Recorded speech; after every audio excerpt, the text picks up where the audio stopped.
All right. Welcome, everyone. Good morning. We're going to get started. I'm sure people will keep trickling in, but we have a really packed agenda, so we're going to try to stay on time. But welcome to the Computer Science, Biology, Biomedical Informatics final presentations. So excited for all of you to be here. It's been awesome to have some of you back in person for the first time in 3 years. And it's also been good. I mean, again, as I was mentioning earlier, technology has been embraced now where these hybrid projects are now possible.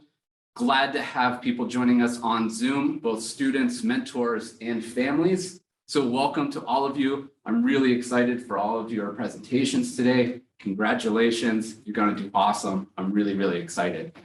Just a couple of minutes so we can stay on time. I wanna thank some people who made this possible, starting with my department chair, my boss, Mike Bisich, who is very supportive of this program and supportive of me. He doesn't have to be, but he is. And he believes very fully in the impact of doing internships at young ages. And he allows us the space and the time and some of the funds to do it. So thanks to Mike. Thanks to all of the amazing mentors who we had throughout the summer and who've worked with me for years. Again, I say this all the time. I'm honored to have such amazing colleagues who give freely of their time. None of them are paid to do this. They all do this as volunteers. We had 197 mentor volunteers this year across the Hillman Academy, which is crazy. Thank you so much to all the mentors. Our program is all about that real research and mentorship. Without you, this program is nothing. So thank you to the mentors and to all the people behind the scenes, to Solomon and Stephen and all of the administrative staff who get us badges and take care of the bus and do all of the million things for us. Thank you to all of them. Again, none of this is possible without all of them. But without further ado, we're going to get started. Just some logistics of how we'll do it today. For those of you who don't know, each of the students will give a 10-minute presentation. I've asked their mentors to introduce them. So there'll be a couple minutes of introduction, an 8 to 12-minute presentation, followed by a couple minutes of talks. And then we'll move forward. So I will try to control the technology to make it easier for everyone. But bear with me as we're dealing with a hybrid situation. But that's where we're going to go. We're going to start each session on time. So whether or not we have to extend or cut the 2 breaks that we have, the very short breaks, we will. So that, again, families can come and have a relative understanding of when their student will present, same with the mentors. So we will try to stay on time today. So without further ado, I'm super excited. Congratulations to all the students. You all did amazing. We're going to get started. So, Johnathan, do you want to introduce Katherine?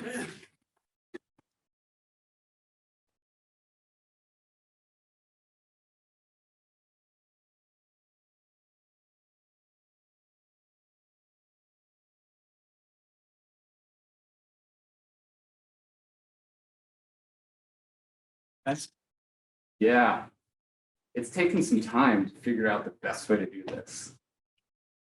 Okay, and let me drag it off.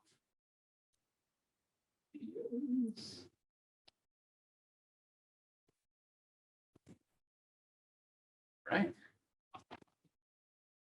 Okay.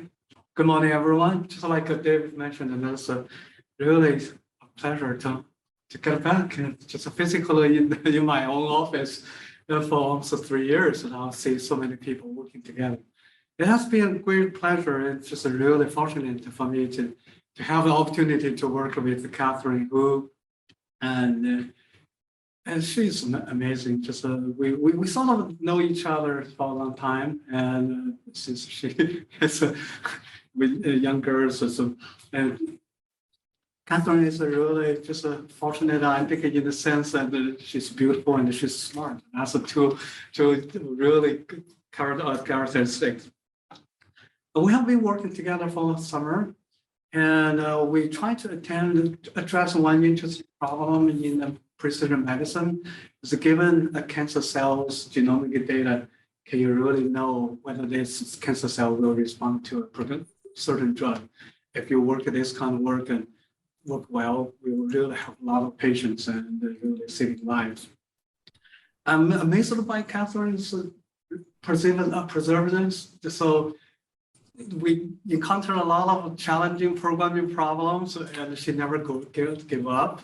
And that's really we have been working together to debug the code, spending more time debugging rather than programming. Then now you learn what is really computing a lot of times is about. Without further ado, I would like Katherine to introduce the amazing results she achieved.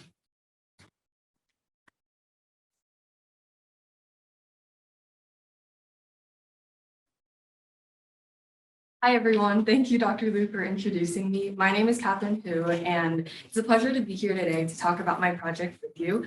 My mentors are Dr. Liu and Dr. Johnathan. And I also, for my project, I'm using machine learning to analyze the correlation between cancer-driving alterations and sensitivity to certain drugs. So starting off, let's talk about preclinical pharmacogenomics studies. What is pharmacogenomics? Pharmacogenomics is the study of the role of the genome in drug response. And we are analyzing how genetic makeup affects the response to different therapeutic drugs. These large-scale preclinical pharmacogenomic studies provide opportunities to develop methods for predicting cancer cell responses to these different anti-cancer drugs. And this is important since clinical studies can be both time-consuming and expensive, and including such data can help speed up this process, saving lives at the same time. And cancer is caused by genomic alterations in certain genes where the protein they produce behaves aberrantly. Some of these cancer-driving alterations are used to determine treatment response in the clinic. In precision medicine, a form of medicine where information about a person's own genes or proteins is taken account to help treat their disease by collecting the patient's data from their tumors to identify these driver alterations of cancers helps determine the best treatment for targeting these mutations. And it helps match each patient with the most effective treatment for them. Looking at the image on the right, we see that on the top, the same drug is being used to treat all patients, no matter their age, gender, etc. However, using precision medicine, we can take each patient's DNA and analyze it to determine the most effective treatment for them with this new personalized approach. And using machine models that look at these clinically relevant oncogenic alterations and the correlation with drug sensitivity, these gene-drug interactions are effectively encapsulated and help guide the future treatment of our patients. So the cancer-driving alterations that we looked at in this study include cancer gene mutations, which are mutations in genes that drive cancer development, copy number alterations, which are somatic changes to chromosome structure that result in deletions or amplifications of fragments of genomic material, and hypermethylated informative 5C-phosphate G3 sites in gene promoters. DNA methylation is the process of adding a methyl group to one of the bases of the DNA. And this process regulates gene expression, typically acting as a repressor for gene transcription. Hypermethylation, on the other hand, is when there's an increase in this methylation process where gene expression is actually upregulated. So the goals of our study were using machine learning models to determine the relevance of molecular data type in influencing drug response and comparing the performance of our models. Starting off, we used an inventory of clinically relevant CGs, RACs, and ICPGs, and from this, we curated clinically relevant matrices for each data type. We then combined these matrices to create a concatenated complete feature matrix of 1001 cell lines by 1364 of the unique pan-cancer CFEs, also defined as cancer functional events, including the CGs, RACs, and ICPGs. And if you look at the figure on the right, we have the first few rows and columns from our complete feature matrix. Our rows are our cell line names and our columns are our gene names. This concatenated matrix is used as our input values or X values for predicting drug sensitivity. So now let's talk about how drug sensitivity is measured. In our study, we looked at two values, the IC50 and the AUC. IC50 is the concentration needed of an inhibitory substance or drug to inhibit or kill 50% of a biological component. And it tells us how well a drug is at killing the particular component. If we look at this graph, it's a dose response curve, and our x-axis is the concentration of the drug, and our y-axis is inhibition percentage. To determine the IC50 value, we could go to 50% of inhibition and draw a line to the graph and down. For AUC value, it's the area under the plot of the survival of a biological component versus drug concentration at a certain time. And for the dose response curve, everything below it is considered the AUC value. The lower the IC50 value, the less the AUC and the more potent this drug is. And finally, if we look at the two graphs on the right that were generated in our study, we see that the x-axes are our IC50 value and our y-axes are the number of cell lines. For the IPA3 drug, the graph is actually bimodal, and this could be caused by two different populations of cell lines that reacted differently to the drug. For our root-solitative graph, we see that it's right skewed, showing that this drug could be less potent in killing these cell lines. The values in these graphs are continuous, but they can also be discretized. Looking at the IPA3 graph, we could split this graph into two sections. Per se, we drew a line at 4. We could determine everything less than 4 as responsive to the drug and everything greater than 4 as not responsive. And the same can be said for the root-solitative graph. We could draw a line at 1 and say that everything less than 1 is responsive and everything greater than 1 is considered not responsive. So using such data, if it consists of continuous values, we can perform linear regression. While using discretized value, we can do logistic regression. Linear regression is a linear model that attempts to explain the relationship between an independent or target variable and a dependent or feature variable using this line of best fit. And the more correlated the values are, the tighter fit they are to the line of best fit. We use the genomic features as our X values to predict our Y values, which are drug sensitivity. For logistic regression, it estimates the probability of an event occurring. And since it's possibility, so it'll be between 0 and 1, the threshold value is basically the splitting point that determines whether or not the cell line is sensitive to the drug. So for linear regression, we used an IC50 data set of the screenings of 265 drugs across 990 cell lines and the complete feature matrix that we curated. From there, we split the data into a training set and a testing set, and then we ran our linear regression model. Then we found the Pearson correlation coefficients of the observed versus the predicted Y values. And the correlation coefficient basically shows the strength and direction of correlation. If it's positive one, we have a perfect positive correlation. If it's negative one, we have a perfect negative correlation. If it's 0, we would have 0 correlation. And the closer we move to 0, the weaker this correlation gets. Moving on to logistic regression, we use the complete feature matrix and the discretized AUC values, and we split them, and then we also ran the logistic regression model on it. Then we calculated the accuracy, sensitivity, and the positive predictive value. And on the left, we have our calculations on how we measured each one of them. For results, for our graph that we generated using data from linear regression, our x-axis are our molecular data type, and our y-axis is our Pearson correlation coefficient. And we saw that the correlation coefficient, when using genomics as the identifier, is most populated around 0, showing that there's little correlation between the predicted IC50 values and so forth for the observed ones. However, for our graph that we generated using data from logistic regression, we saw much more promising indicators of drug sensitivity in these gene-drug interactions. The graph shows that the accuracy of our model was actually on the higher end, and our PPV and sensitivity, we had clusters at around 0.6 as well. To conclude, the performance of regression using IC50 values is unsatisfactory, while predicting discretized drug response using logistic regression had encouraging results. And this study serves as a baseline for future studies in developing computational models that transform the current input features in our study into more informative features for predicting drug sensitivity. And we believe that by combining gene expression of data and genomics, better predictions of drug sensitivity can potentially be made. Furthermore, we want to investigate using linear regression and logistic regression using deep learning neural networks to predict data response with the data, and it can produce more significant results. Finally, I would like to express my deep gratitude for Dr. Xinhua Lu, Dr. Lidia Chen, Zhang Xiaoyan for their patient guidance, enthusiastic encouragement, and valuable time. I would also like to thank Hillman Cancer Center Academy for giving me this opportunity to talk here today. Thank you.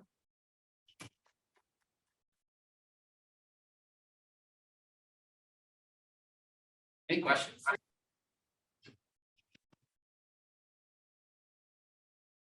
It's always the awkward question. Do you have any idea of why you think the logistic regression worked better than the linear regression?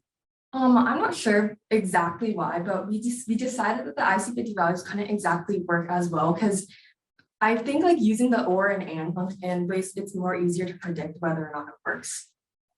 That's more.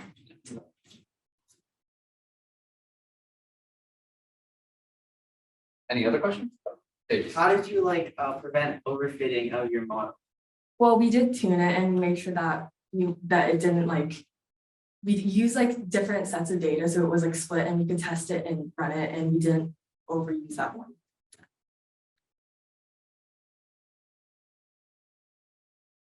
Any other questions? Great job. Thank you.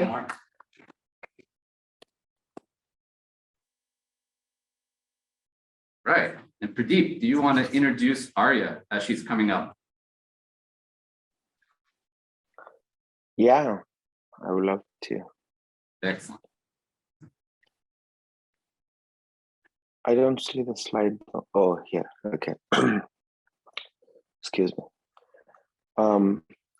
Yeah, it's been actually a fantastic pleasure to work with Arya for the summer. She's brilliant, quite diligent, and achieved quite a bit in actually the short time we had.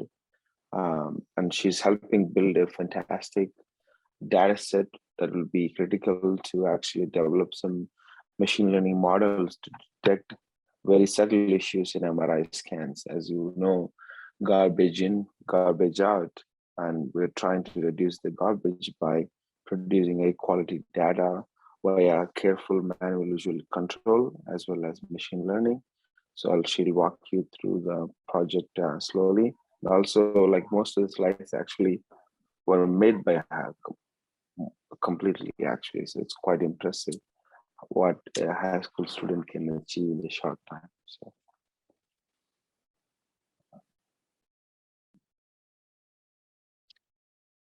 So, Arya, please stay ahead. Go ahead. Yeah.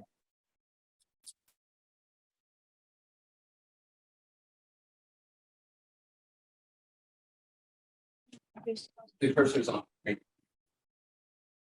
You need it, yeah, just drag it to the left. And then, thank you, Dr. Ramana, for introducing me. Good morning, and thank you all for coming. My name is Arya Mehta, and I'm a rising sophomore at North Allegheny Intermediate. Throughout this summer, my research project focused on neuroimaging quality control.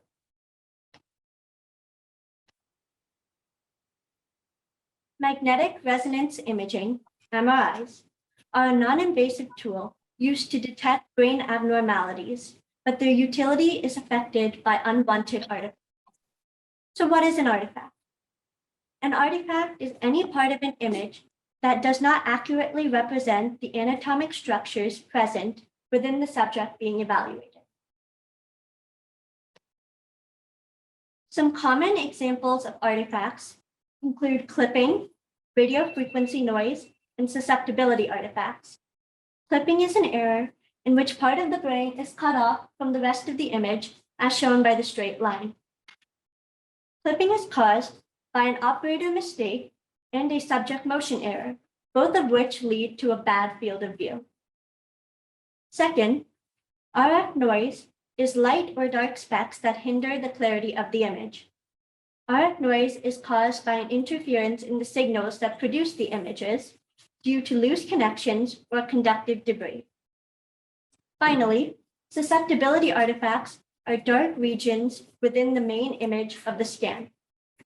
They result from metal in or near the scanner and sometimes colorful hair dyes. The objective of my research was to recognize the appearances of different artifacts within MRI scans to eventually develop a machine learning algorithm. Before rating MRI scans for artifacts, I also gained some prerequisite knowledge on the anatomy of the brain.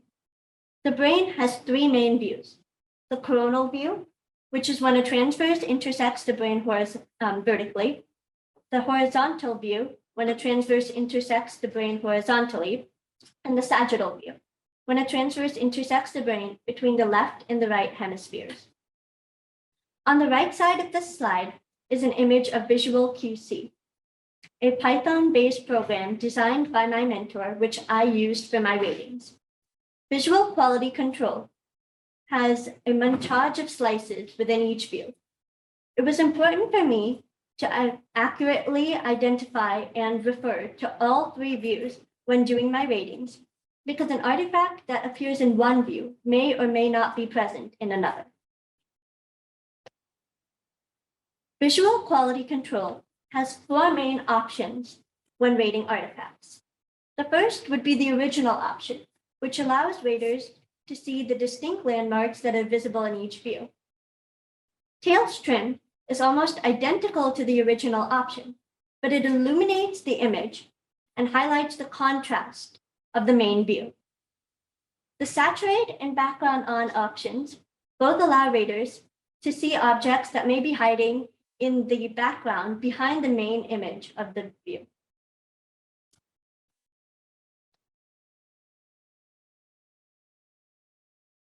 In a dataset of 216 MRIs from the Amsterdam Open MRI collection, 90 subjects had a blurry image. 29 had ghosting, in which distinct regions of the brain were blended together to create a distorted effect. 2 had motion errors. 169 had a discrepant orientation or field of view. 42 had ringing artifacts, which are light or dark stripes that do not match the contour of the natural image. And 8 had no artifacts within their scans. When I first started rating MRIs for artifacts, I had an untrained eye. The guidelines as to which areas of the brain to focus on and the telltale signs of artifacts for categorization were not yet clear to me. Therefore, these results are erroneous, but they were used as a benchmark towards improving visual QC and identifying guidelines for future, more experienced raters. The subsequent slides are examples of the mistakes that I made when rating this dataset. For instance, the image above is an example of a clipping artifact because the region inside of the red circle has relatively straight cut edges where it is separated from the rest of the scan. Since this artifact does not extend into the main sagittal view of the image, it can be ignored. Another mistake I made was marking artifacts with images without comparing those images to other scans in the same or different views. This picture above could be an example of a susceptibility artifact because there is a black region that is separating the periphery of the scan from the gray matter of the main axial view. However, this should not be marked as a susceptibility artifact unless other scans in the axial view reflect the same black region, or slices in the coronal and sagittal views show an unnatural black hole somewhere within the main region of their image. While the first two examples focused on artifacts that appeared in the scans but did not necessarily invade the main axial, coronal, or sagittal fields of view, this image has two different regions, both of which could be classified as susceptibility artifacts. The red circle on the right-hand side contains a black region within the exterior of the scan, but it does not seem to be extending into the main sagittal view. However, the red circle on the left-hand side has a black region that is within the main sagittal view of the scan and should therefore be marked as a susceptibility artifact. Since Visual QC had no options for susceptibility artifact, I marked this scan under orient/field of view errors, but this inaccurately reflected in the results because susceptibility artifacts should not be classified under the umbrella of orient/field of view errors. They are both two separate subcategories of artifacts. Similar to the previous slide, these scans for the first half of the dataset were marked as orient/field of view errors and as weird. As I continued to rate, I realized that in all 216 scans, there were going to be some images that reflected the one above due to the varying angles of slices within each view. Since these images do not show the main sagittal, coronal, or axial fields of view, they should not be considered when detecting artifacts within MRI scans. So throughout this summer, the major points that I learned were that artifacts should not be marked unless they are found within the confines of the main axial, sagittal, and coronal views, that all three views must be consulted before marking an artifact, especially if it is borderline. Accurately rating MRI artifacts, especially the subtle and the less prominent ones, requires further practice and a deeper knowledge of magnetic resonance imaging physics. And my project helped to build an annotated dataset that was necessary to develop a machine learning algorithm once the results have been a little more refined by more expert eyes. It has improved the guidelines for newcomers that are starting with zero knowledge of how to rate MRI scans, and it has improved the visual QC program itself. So this summer, I gained my first introduction to research, and I wanted to give a special thank you to my mentor, Dr. Romana, the Hillman Academy Program Director and Coordinators, Dr. Boone, Solomon, and Stephen, sponsors of the YES program, and the teachers who wrote my recommendation letters, Mr. Palo and Mr. Antico. Thank you.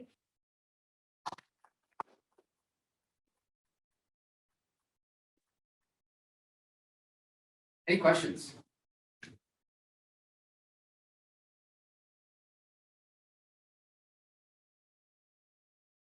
So Arya, do you know, are there others who are going to annotate these images with the new rules that you've created from what you learned this summer?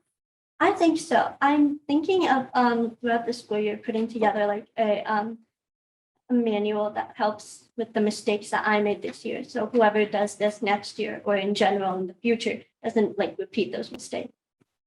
I think that's great. And again, as Pradeep said in the comments, it's not necessarily mistakes. It was just what you learned through the summer through your keen observations, right? Good job. Thank you. Any other questions?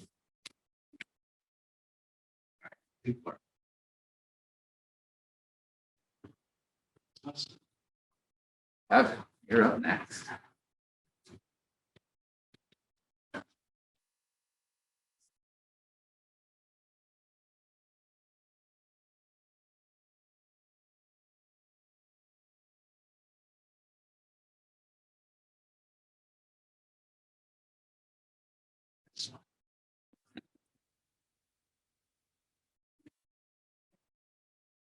Maybe I'll do first. Yeah, introduce you, please. Yeah, good morning, everyone. What's the time again? It's good. It's a pleasure for me to introduce Kevin Liu. Happen to have the same name as my son. So, Kevin is from Buffalo. Maybe it's mostly remote from among us, and he has been working with us to study one topic is called cancer immunology. And during the time, he really put a lot of efforts to learn how to use some specific packages. So we are using it to our daily research and then trying to solve some interesting and immunology problems. And he will introduce more. I think he's smart. We just happen to be, we found that we share some common interest in to practice on at least like the same music, like Debussy's and Claire de Lune, right? We shared the pieces that we played, and has been fun working with him for the summer. And then maybe Kevin introduce what you have learned and what you find. Okay.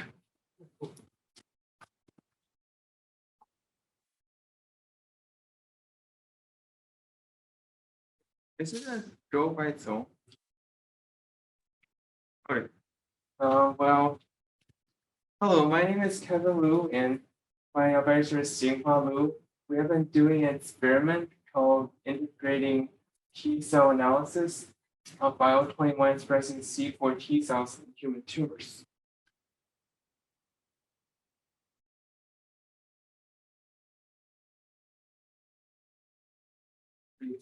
How do I go to next one? Just hit the- Just as There you go. All right. So this is the background of immune surveillance of cancer and basic background of how cancer is basically formed. So this is first a batch of normal cells and then a group of tumor cells. So the tumor cells progresses from normal cells by mutation, but the mutation can also lead to tumor antigens that can provoke immune response of all these T cells right there. I also want to speak to them. Oh, Yeah. Alright. So the T cell immune response basically consists of CD8 T cells and CD4 T cells. The CD8 T cells recognizes antigens from the tumor through MHC1. And then after memorizing these antigens, it can then differentiate into cytotoxic T cells that can end up directly killing these tumors, or it can form memory T cells that can kill off recurring tumors. CD4 T cells recognize antigens through MHC2, which can differentiate into T helper cells. T helper cells function is to influence cytotoxic. We're talking about the Zoom. It can influence cytotoxic T cells to perform its job, or it can also influence the other three cells, such as NK cells, macrophages, or granulocytes to kill off tumor cells as well. So we are studying the background of CD4 and IL-21 in tumor immunity.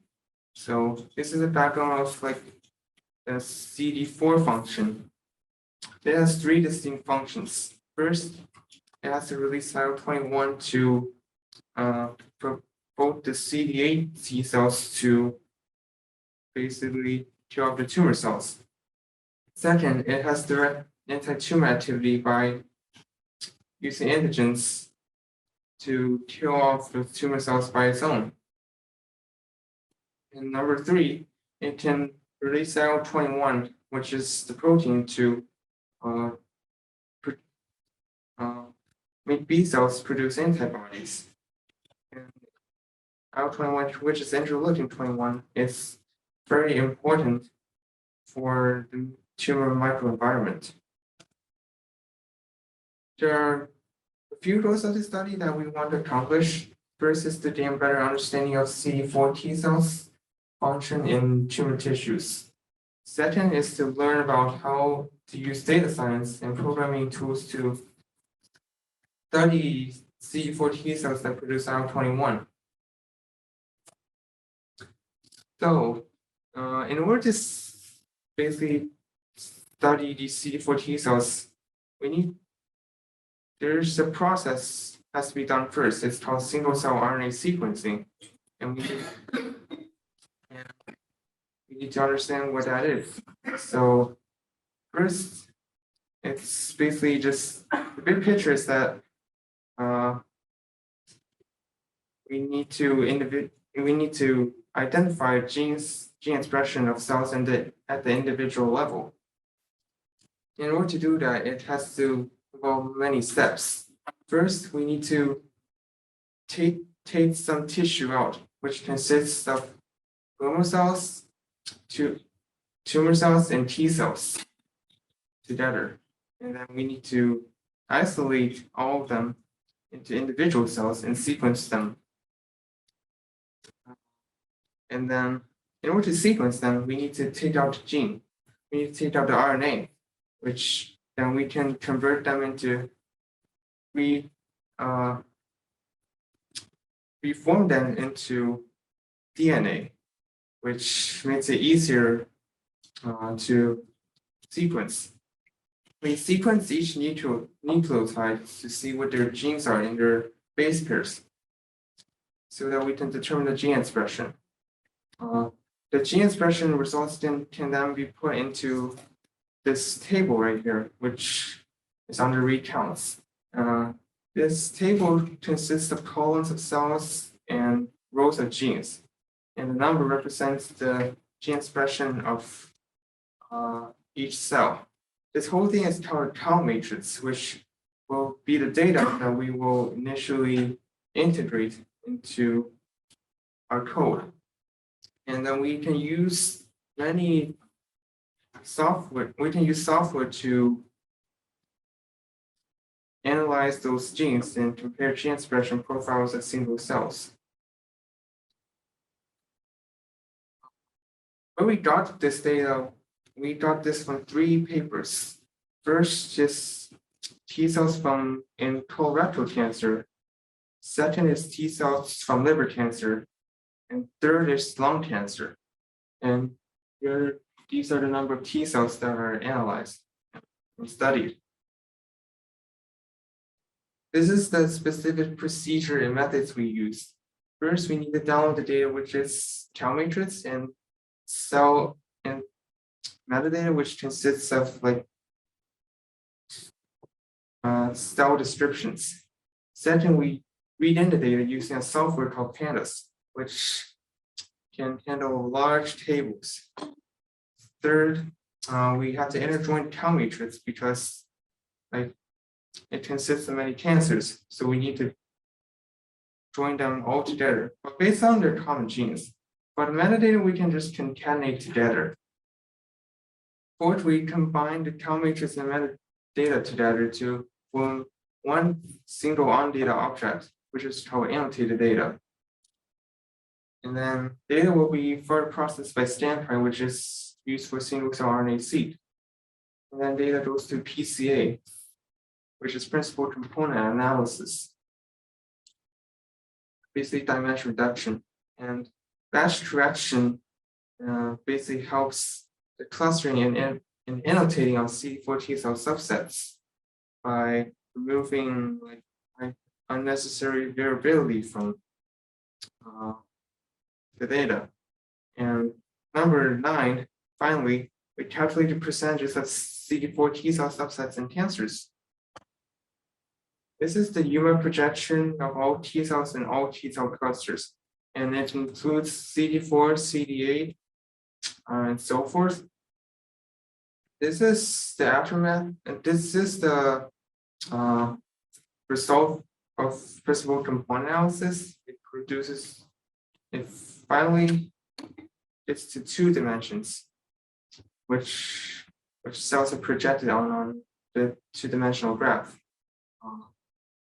And each dot here, each tiny dot represents one single cell, and each color represents a cell cluster. And as you can see on the right, you can see many numbers which are assigned to every color. This is number of clusters we have. Specifically, this is the C4 clusters we identified, which is 8, because we are studying CD4. These are our CD4 subsets. And we can use these subsets to put them into a dot plot, which can then show the gene expression.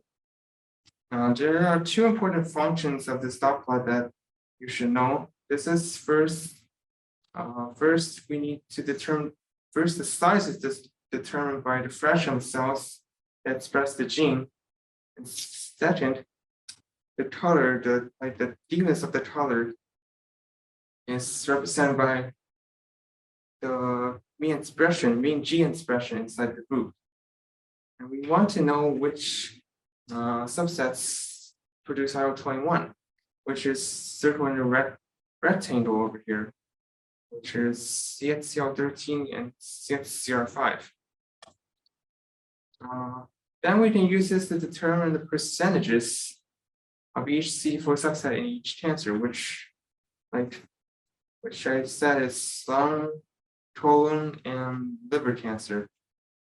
And our focus is CXCR5 and CXCR13 because they express IL-21, which is very important for the tumor microenvironment. So CXCR13 basically has the same level with colon being the highest, and then colon is also the highest in CXCR5, and then liver is lowest in CXCR5. So this is conclusions of the study. So first, IL-21 expressed in two CD4 T-cell subsets. Two different cancers have different degrees of enrichment of IL-21 expressing CD4 subsets, particularly follicular CD4 T-cells, which is the CXCR5 I just talked about. I want to give a special thank you to Dr. Xinhua Lu, Wu Jiachen, David Boone, and Bingfeng Lu for their contributions and their help and their advice for this project. So thank you.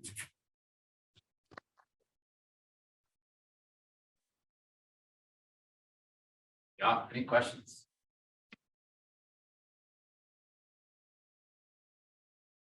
So Kevin, can you talk about the implications of there being these two IL-21 subsets of the cells, the T cells you're looking at? What does this mean for immunotherapy going forward? I think it just means that we can use these two subsets to like battle cancer because they release this important protein. So do you think that it will be in cancer types or in individual patients who have a high number of these particular subsets of T cells that will be particularly susceptible to certain immunotherapies?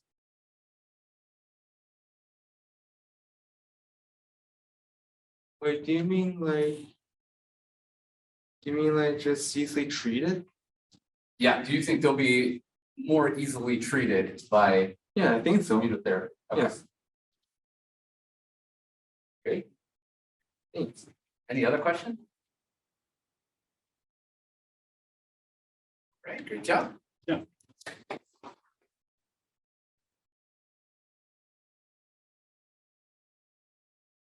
Okay, and the next three are all online.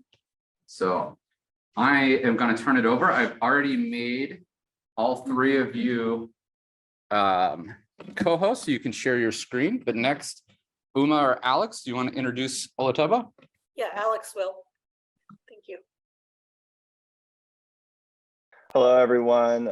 My name is Alex Cheng, and I'm an analyst with Dr. Uma Chandran's lab. Today, I will be introducing Olutoba Ojo, who is our high school student for this summer's CoSBBI program. Olutoba is a student from the Newark Charter School and faced probably one of the hardest projects we ever given a CoSBBI student. During this project, Olutoba demonstrated great patience and did not express any frustrations during this project and followed our guidance very well. So we hope you enjoy his presentation today and his discoveries. Thanks.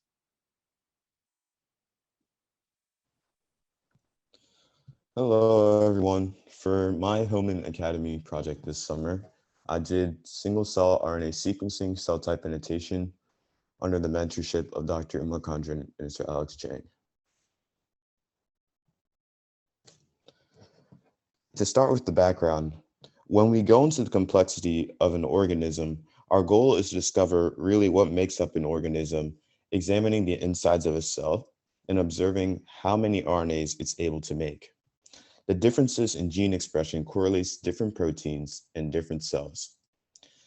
For our experiment, we utilize single-cell RNA sequencing, or scRNA-seq.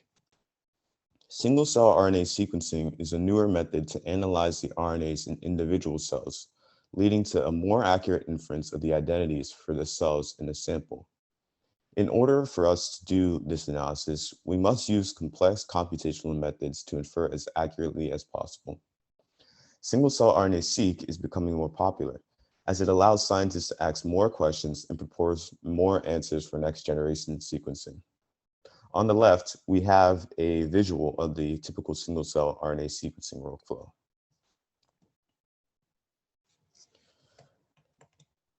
Here we have our single-cell RNA-seq pipeline, which serves as the usual workflow for our analysis studies. First, we start with the quality control, then the alignment to the genome, filtering steps, normalization steps, selecting the most variable genes for the data set, performing dimensionality reduction for more specific data, clustering, and the last step, which is cell type annotation, which is essentially giving names to the cell types in the study.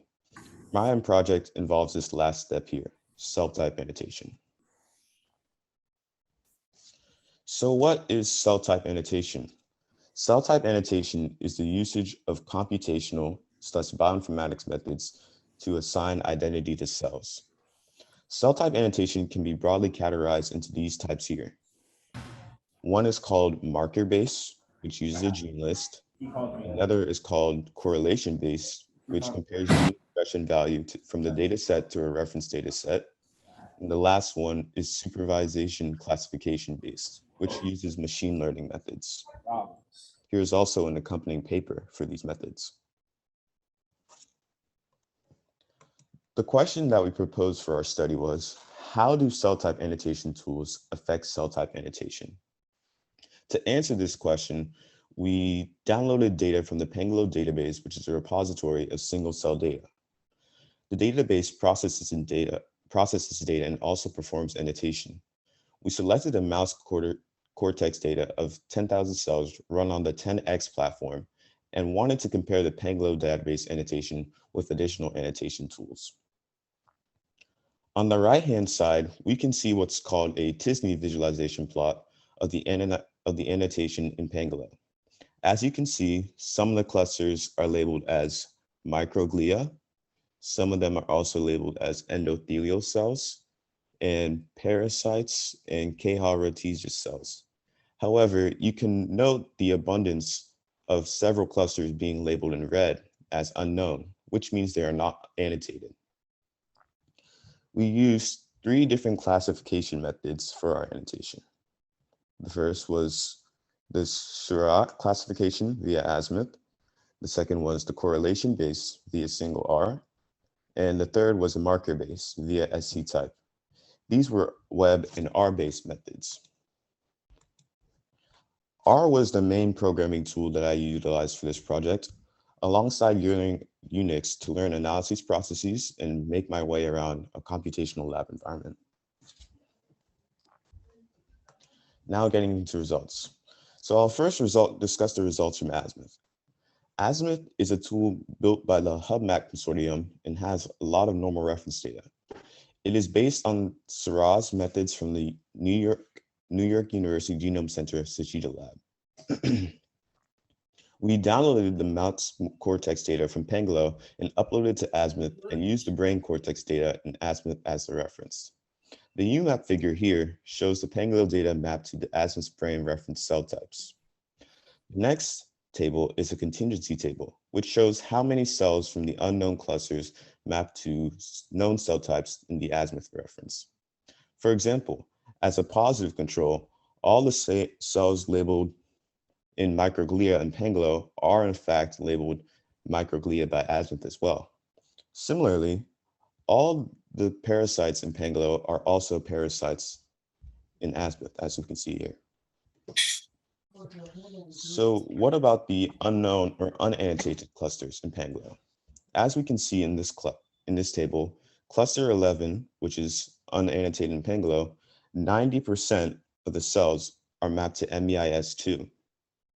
In cluster 1, which is unannotated in Pangolo, 83% are mapped to L6CT or LAMP5. So this contingency table gives us some idea of the number of cells from each Pangolo clusters mapping to the Azimuth reference database using Seurat's methods for cell type identity assignment. However, it's important to note that the contingency table does not tell us if this annotation is accurate or the confidence in this annotation. For that, we have to examine other metrics in Azimuth, such as prediction score and mapping score, so the analysis can become very complicated. Shown on the bottom right here is a figure where the y-axis is the prediction score and mapping score. So the analysis, as the prediction score for the Pangolo cells against the Azimuth reference.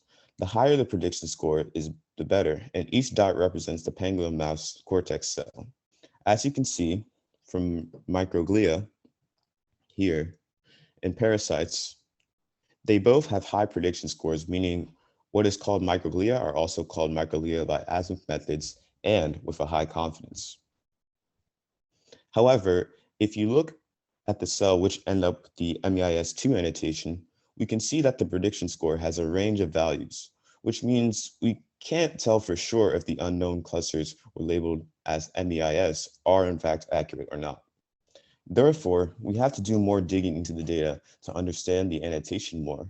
But overall, we can conclude that at least some of the cells and some of the clusters in Pangolo are annotated by azimuth, then mostly as MEIS2, LAMP5, and L6-CT. We next tried single R on the same Pangolo dataset and using the same brain cortex reference. Although not shown in these figures, we determined that the cells in Pangolo are annotated as neurons at the tissue level, which is good, meaning that the unannotated clusters are not all bad data. Now looking at specific cell types, single R is a correlation-based method, and the color on the left is a heat map and indicates the correlation. The yellow is the best correlation and the blue is lower. First, if we look at the small yellow box on the bottom left, it shows that the Pangolo cells correlate very well with the astrocytes, and the same for parasites. Therefore, in concordance with azimuth, cells that are labeled as astrocytes and parasites by Pangolo are most likely to be also labeled the same in single R. Now let's look at the yellow big bar on the top. This means that a lot of clusters are labeled as MEIS2 and with a high confidence. The contingency table on the right shows that almost all the unannotated clusters, are the ones with NA labels here, are annotated as MEIS2 by single R. At the bottom, we can also see that some are being labeled as astrocytes, but unlike azimuth, they are not called L6-CT or LAMP5.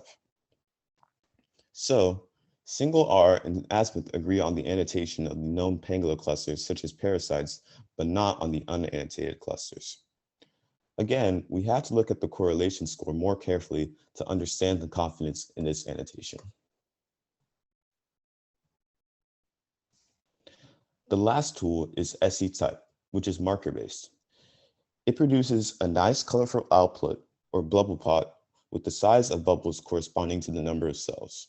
However, the bubble plot, although visually nice, is hard to understand, and we have to dig deeper into the metrics to understand the outputs. The middle figure here, the contingency table, is showing that many of the unannotated clusters are called astrocytes by SC-type, as we can correlate them here.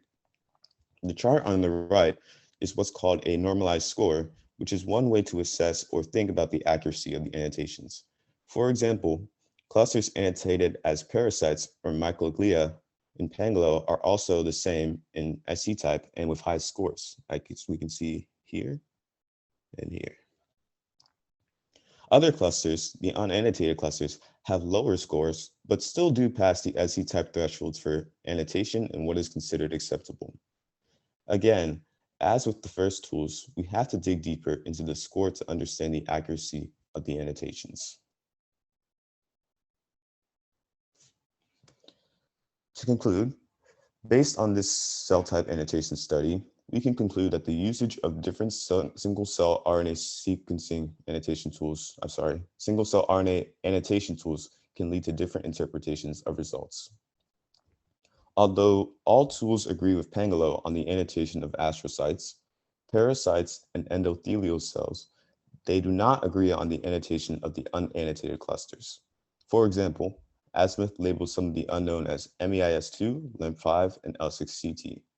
Single R labeled a majority as MEIS2, and SC-type labels them as astrocytes.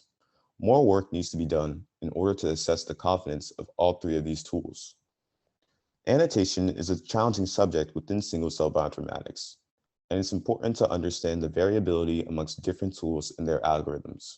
For further studies, it will be good to experiment with different samples and different reference files to explore the variability of these tools. I would like to give my personal thanks to my current and previous mentors, Hillman lecturers, family, and teachers. And my special thanks to Dr. Uma Kundran, Mr. Alex Chang, Ji-Fei Wang, and Paul Cantalupo, as well as Dr. David Boone, Dr. Mike Bisich, Stephen Jones, Solomon Lifshitz, the Department of Biomedical Informatics in the Hillman Cancer Center, as well as the University of Pittsburgh's Cancer Institute and Computer Science, Biology, and Biomedical Informatics site. And here are my references. Thank you.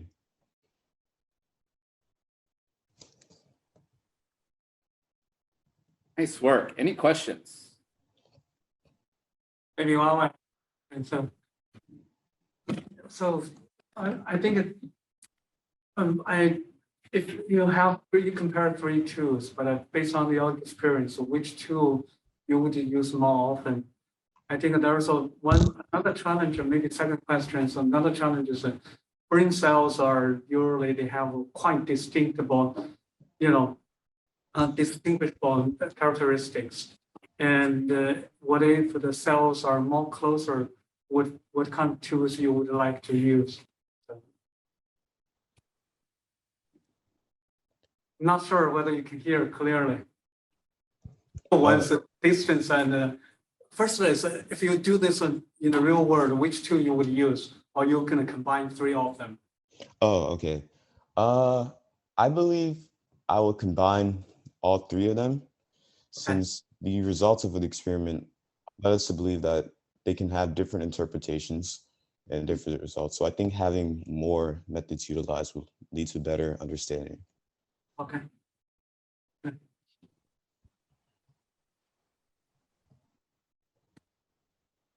Questions? Jim, you had a question.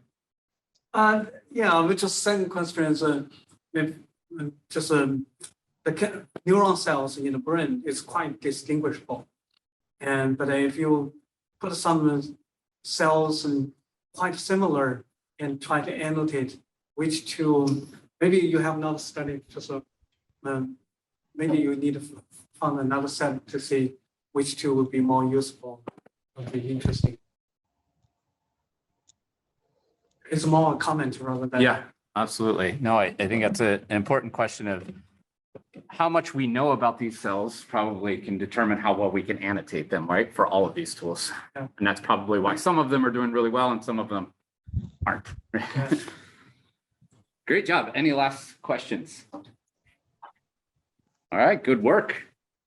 Thank you. Next, we'll have Dr. Bender introduce Johnathan.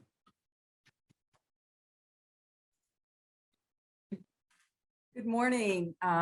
We had the absolute pleasure of working with Johnathan Sheerrill this year. Johnathan is a rising junior at the Memphis Power Center Academy High School.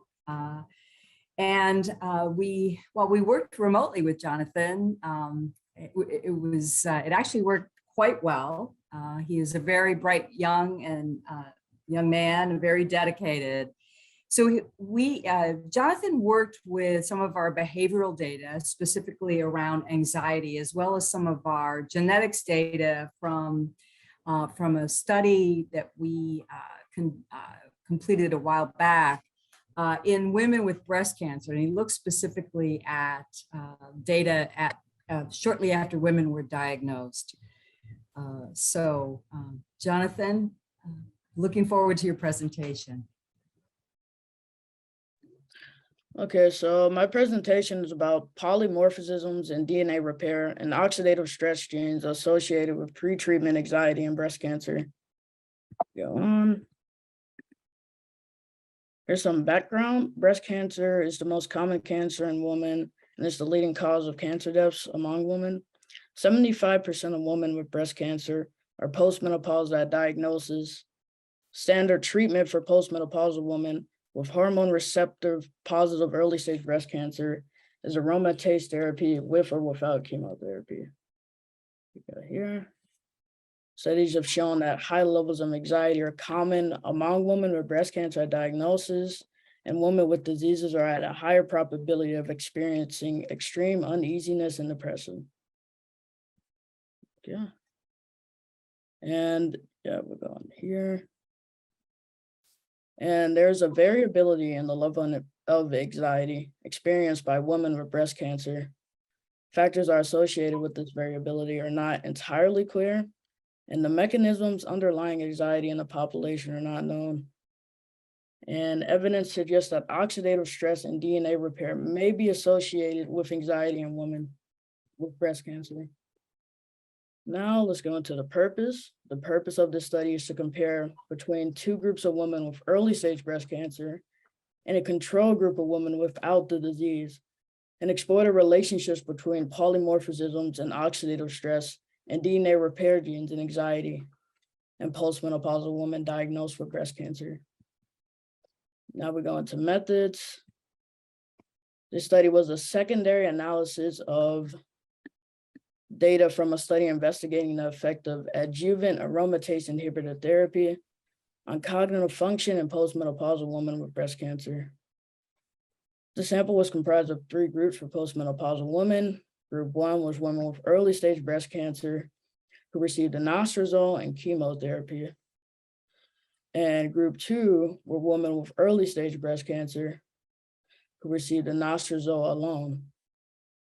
And group 3 was the group with no personal history of breast cancer.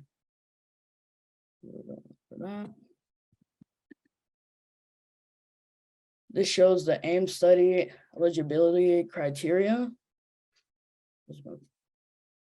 Postmenopausal woman, early stage invasive breast cancer, 75 years old, years of education, able to speak. Look at that. Now we go into the measures. Anxiety was measured with the PALMS profile of mood states, anxiety subscale, a self-report to measure anxiety. And the PALMS would have the participants to rate their feelings like shaky, panicky, restless, and on edge. Okay. And the data was analyzed using SPSS, and the statistics were used to sample characteristics. And an analysis was used to determine the differences in anxiety between the 30 study groups. Also, linear regression was used to explore relationships between polymorphisms and oxidative stress and DNA repair genes in anxiety postmenopausal women. Results. So women were on average of 60 years of age with 2 years of education at pre-therapy. The groups differed significantly on anxiety. So group 1 experienced a higher anxiety compared to group 2, which just had anastrozole, and group 3, which were the control group. So this figure shows the chemotherapy and anastrozole group, which have pretty high levels of anxiety. And then we go to the anastrozole group, which also has pretty high levels of anxiety. But when we go to the control group, they don't really have as much anxiety as what the others would have. So going to the results, exploration of association of polymorphisms of DNA repair and oxidative stress genes with anxiety. The ERCC gene was significantly associated with anxiety, and the CATRS gene was marginally significantly associated with anxiety. In conclusion, these findings suggest that women with more aggressive breast cancer who are anticipating treatment with chemotherapy and anastrozole therapy have greater anxiety compared to women who are anticipating less aggressive cancer therapy without chemotherapy compared to women without breast cancer. Discussing these results also suggests that there is a nucleotide excision repair pathway of the DNA repair system that may play an important role in the experience of anxiety in postmenopausal women diagnosed with early breast cancer, stage breast cancer. In the future, I will conduct a secondary analysis with follow-up data from a study investigating the effect of adjuvant aromatase inhibitor therapy, anastrozole on changes in cognitive function in postmenopausal women with breast cancer at 6 months and 12 months, and follow-up appointment intervals. My contact information, acknowledgements. I would like to acknowledge Dr. Boone and Dr. Solomon and Ms. Captain Bender for her help and mentors, and also for these opportunities, and the National Cancer Institute. Thank you. Right. Great job, Jonathan. Any questions? So Jonathan, great job. Based on our conversations, I know you have an interest in looking at anxiety now, post-diagnosis and once women begin therapy. And we've talked about in other types of cancers, what happens with anxiety once people start therapy. Do you have any idea about what you might see in terms of anxiety at the later time points? I think we could start seeing the more effects of anxiety, like it could lead to more issues like sickness, illnesses, and other things because of stress and anxiety. So we could start looking at the effects of it. Yeah. Well, we'll be excited to see what you find. Yes, Mom. Great question. Any other questions? And thank you to the principal for joining us and commenting. It's great to have you. The nice thing about Zoom being able to meet people even from far away. It's a pleasure to meet you. And Jonathan, I have a question. So the surveys, they were administered at time of diagnosis or prior to treatment, during the treatment. Can you remind me of when those surveys were administered? So they were prior to treatment. Prior to, yeah, and I found it, I don't know, maybe I shouldn't be shocked at this. The mean difference between the chemotherapy plus the aromatase inhibitor versus the aromatase inhibitor alone, just the amount of fear and anxiety that's produced in these women from chemotherapy. I would have expected just having breast cancer and being treated with the aromatase inhibitor would also produce a lot of the same anxiety. And so I thought that was really interesting. Thank you. Very cool. Great job, Jonathan. Any other last minute questions? All right, good work. All right, and one more talk of this session. Shuan and Dana, take it away. My name is Dr. Dana Boberg, and it's my pleasure to introduce Mr. Shuan Fernando, who worked with us this summer. Shuan is a student at the PA Leadership Cyber Charter School, which is in Westchester, PA. He's highly involved in a wide range of extracurricular activities there, including being a nationally ranked tennis player. And he has a GPA of 4.22. Quite a rising star and a pleasure to work with. Shuan? Thank you, Dr. Boberg, for the introduction. Good morning, everyone. My name is Shuan Fernando, and my project is titled Machine Learning Approach to Predict Differences in Responses to a Psychological Stressor Based on Demographic and Experimental Factors. So the possible effects of acute psychological stress have received little attention in the field of cancer biomedicine. The larger research on which this current project is based off of hypothesizes that repeated exposure to acute stress effects, including DNA damage and compromised DNA repair, may lead to DNA mutations that contribute to increased cancer risk over the years. The potential effects of demographic factors such as age, sex, and race, and experimental factors such as pretreatment with propranolol as moderators of acute stress responses have also received little attention. Any advances that have been made in preclinical research have yet to be translated to humans, so how can we accurately and effectively assess the roles of these factors? With this in mind, the objective of this research is twofold. One, to identify the demographic and experimental factors that are related to variability in the magnitude of psychological and biological stress responses induced by exposure to an acute stressor, which is an event that can induce stress in a lab setting.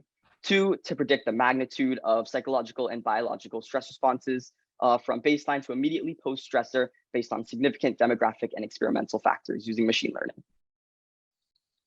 So data was collected from 123 patients using targeted recruitment by the demographic factors of sex, race, and age. The participants were randomly split into a placebo group and a propranolol group to test the involvement of beta adrenergic pathways, which mediate the release of epinephrine and adrenaline. The participants were also split further into a stress first group and a stress second group to examine any potential effects of visit order and on a patient's stress response. To induce stress, a well-validated and recognized stressor called the Trier Social Stress Test, or TSST, which involves a speech preparation period, a speech task, and a mental arithmetic task was implemented.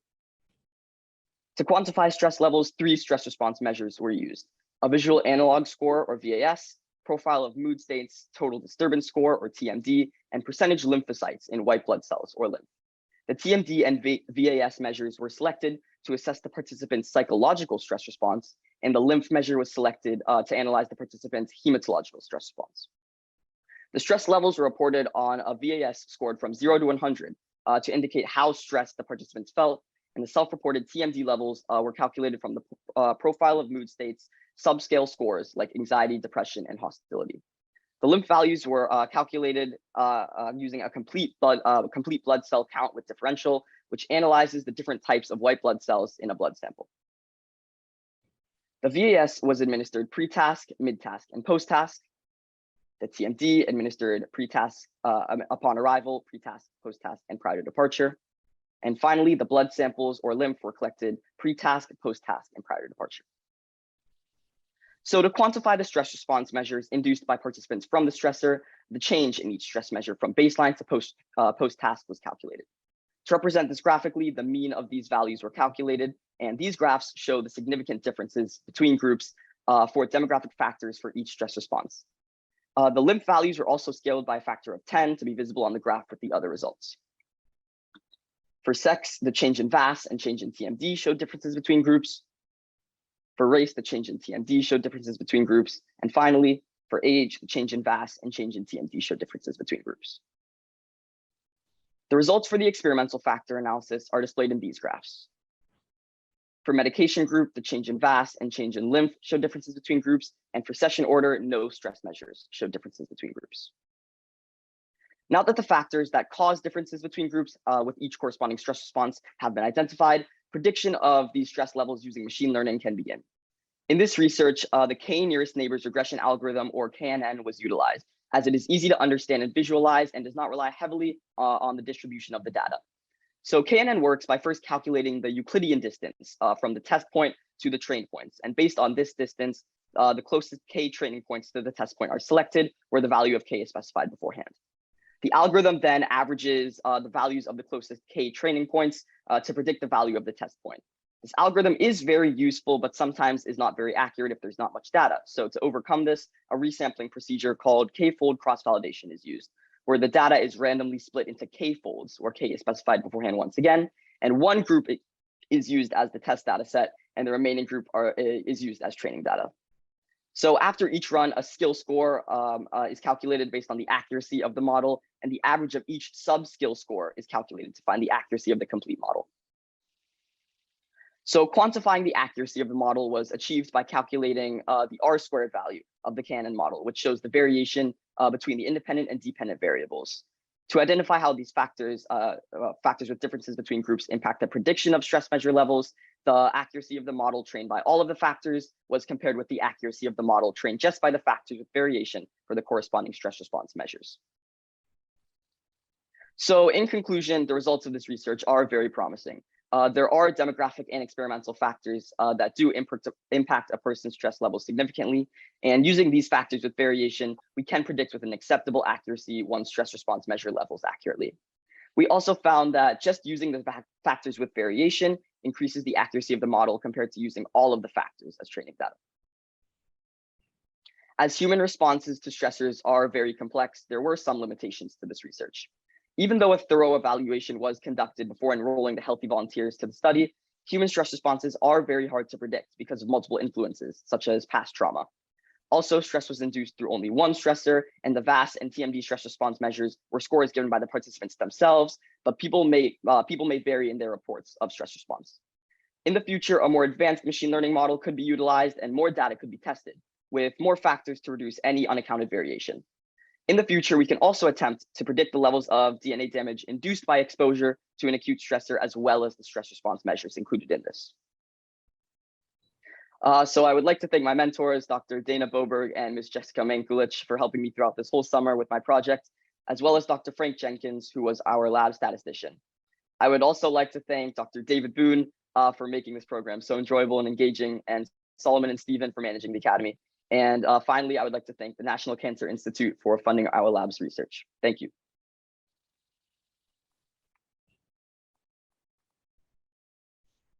Great job, Shuan. Any questions?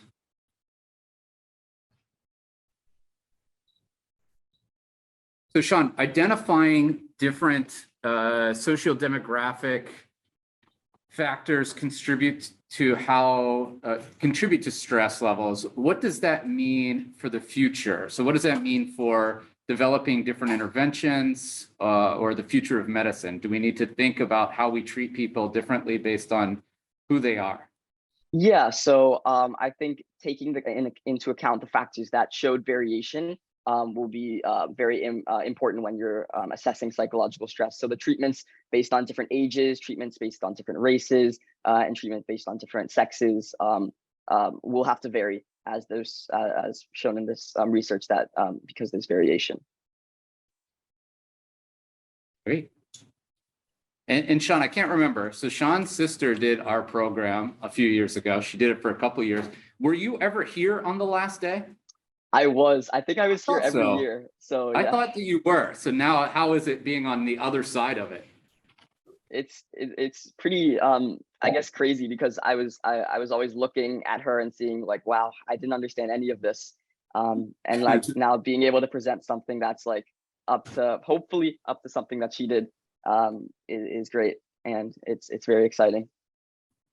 Awesome. Great job, Shuan. Thank you. Nice job, Shuan. Great. Yeah, and I just want to continue to encourage the family heritages that obviously have characterized our academy in terms of creating whole families of STEM educators. So Shuan, really nice job today. I want to particularly mention all the mentors for supporting these amazing students in their journey towards their career paths. So thanks so much.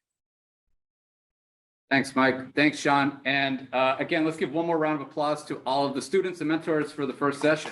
Great job. And we're running ahead of schedule like we normally do, but we're going to take a break and we will come back on time. So at 9.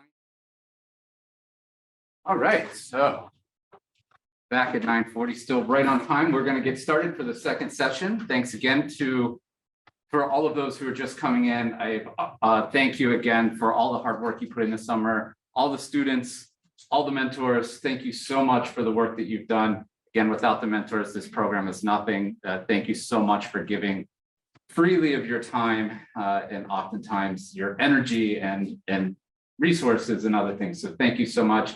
Thank you for the families who are now joining us. So happy to see you and meet all of you. I hope I get to talk to you all today.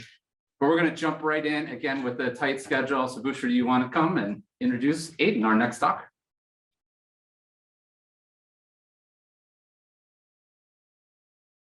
Hi everyone, this is Bushra, and I am so pleased to work with Aiden during the summer. He's not only the smart person, he was so enthusiastic, and whatever the research questions that I throw at him, he would always come with the answers, not correct answers only, also more questions. So it was such a pleasure to work with him. And yeah, Aiden, stage is on yours.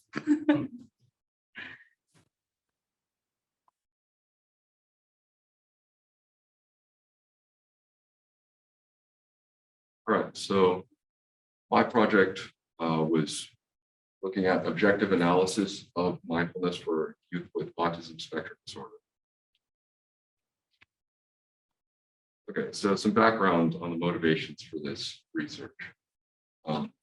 Recently, electroencephalography EEG scans have been able to successfully show changes in brain activity due to mindfulness in neurotypical populations. A lot of evidence to show that mindfulness is effective before that was self-reported evidence, as I said there, where like a researcher would ask a participant on like 1 to 10 scale how confident they feel like before and after mindfulness, which is very biased, very subjective. And most of that research using EEG is on like weeks-long interventions. So we want to look at brief mindfulness activity, something that takes place over the course of 2 minutes rather than weeks. So the objectives here are we want to find objective evidence using EEG and machine learning for the effectiveness of mindfulness after a brief mindfulness exercise, 2 minutes long, in youth with ASD. And we want to show that those changes in brain activity can be generalized across all subjects, since EEG scans, there can be a lot of differences from subject to subject. So we want to be able to say that there are some patterns that are occurring regardless of those differences.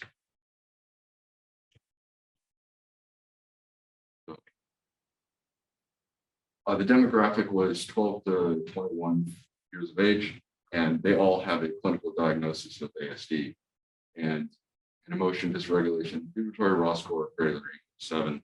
What that means is they do experience emotional dysregulation. We set that threshold just as a baseline for, okay, they're definitely experiencing that. And we had 40 subjects total, 5 of them were excluded, just technical issues. So 35 participants were used in the analysis. And this down here, that is the chronological order of phases of the experimental procedure. And that's going to show up in the next few slides. Explain that. So first, those gray boxes, those are the tasks. There are 5 in total. And those are each effective Posner tasks. I'm going to quick. We're not sharing your screen. So let me share. I'm sorry to interrupt you, but no one at home can see. So I want to make sure that that is fixed.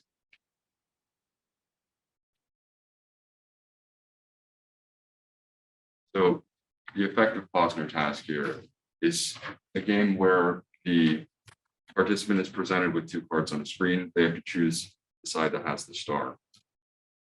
And they can get 3 different feedback screens, correct, wrong, or too slow. So they have a time limit there.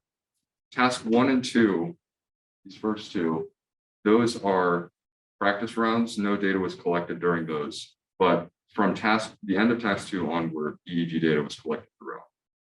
And also during tasks 3 and 4, even if the participant gets it correct within the time frame, there's a 60% chance that they still get. So that orange box there, that is the mindfulness activity. The rest of the colored boxes are the task rest. So I'm going to start with the mindfulness activity. That was a pre-recorded 2-minute long awareness of breathing exercise done with a mindfulness-based stress reduction teacher. They work with this demographic in particular. So the emphasis there is on this is only 2 minutes long. And the data that I used was the EEG data from pre and post MF. That was what I worked with.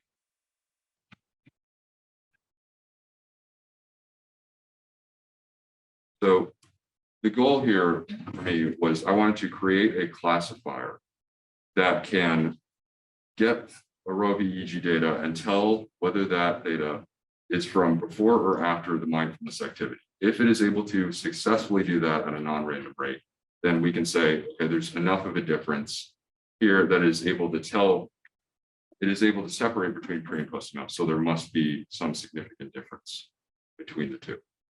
So there is a change. So in order to do that, first step was I normalized all the data with the scaler.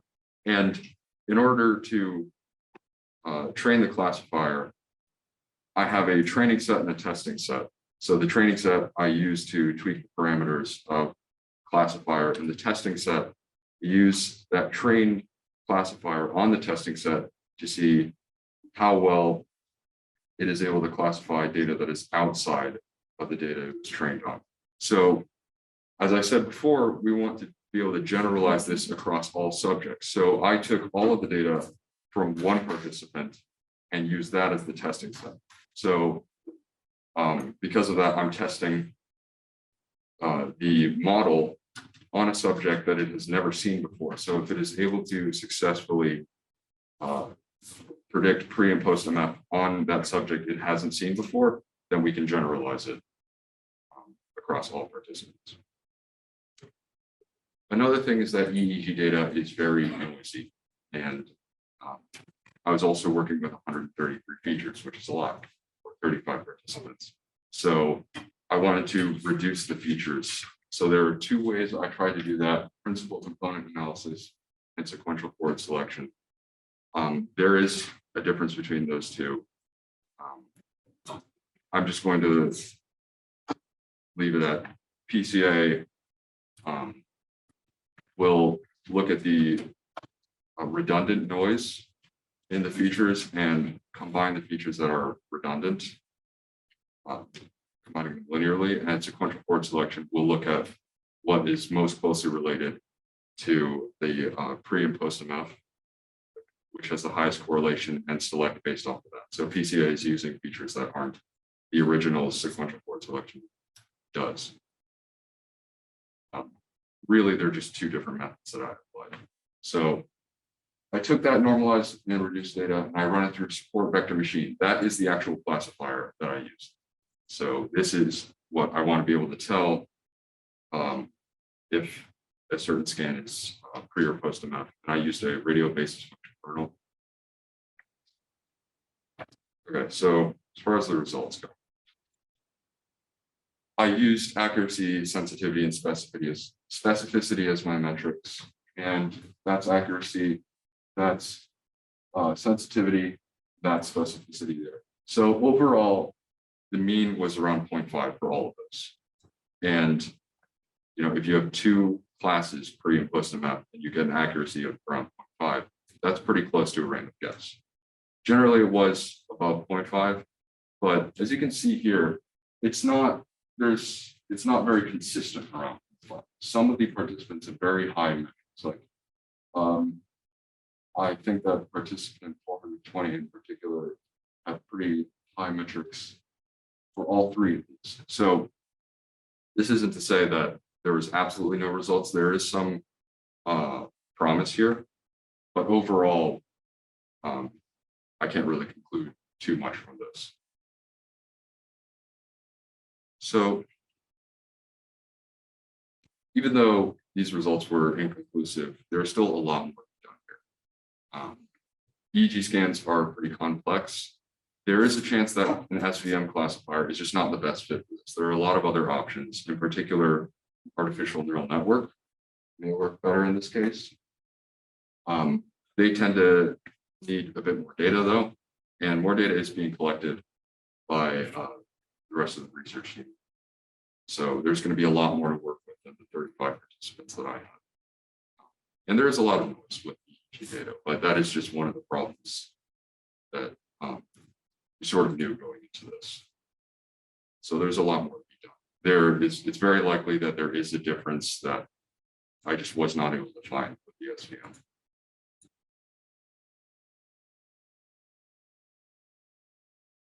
So thank you, Dr. Boone, Solomon, Stephen, for organizing this, giving us all this opportunity, and thank you to Dr. Akshakaya, Postrat Nathan, for helping me through this whole process.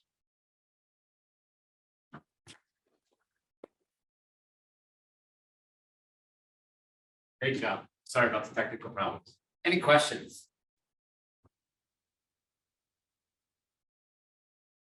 Can you remind me again, Aiden, why you selected a support vector machine as the first thing to test? It's a pretty basic classifier and one that I could start with relatively easily. And I used it before, so it was sort of the first option. And you think your next jump needs to be to a neural network? Yeah, I would say so, because the data is very subtle. It's kind of, it was hard to imagine that SVM would be able to work first few tries with data like this. Any other questions?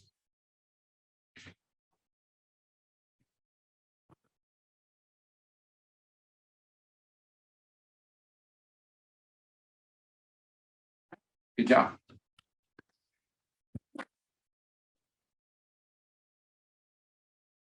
All right, next we have Liz. Andy's going to introduce her. Make sure this is still sharing.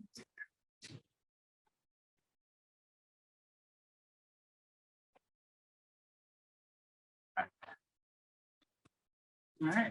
Good morning, everyone. I'm Andrew King, and I am excited to announce Elizabeth Bair from Hempfield. She did an excellent job this summer, including just taking the little bit of guidance I would give her each week, and she'd really run with it, solve the problems, and get the research done. So come on up, Elizabeth.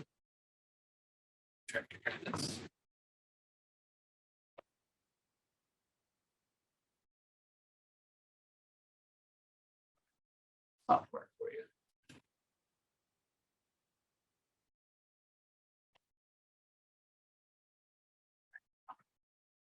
Thank you for introducing me, Dr. King, as well as your patients during this entire experience.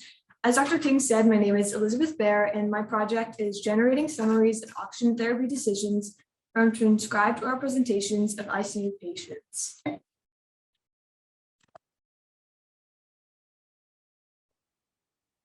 How do you get it to move forward, Dr. Boone? You might just need to click screen anywhere.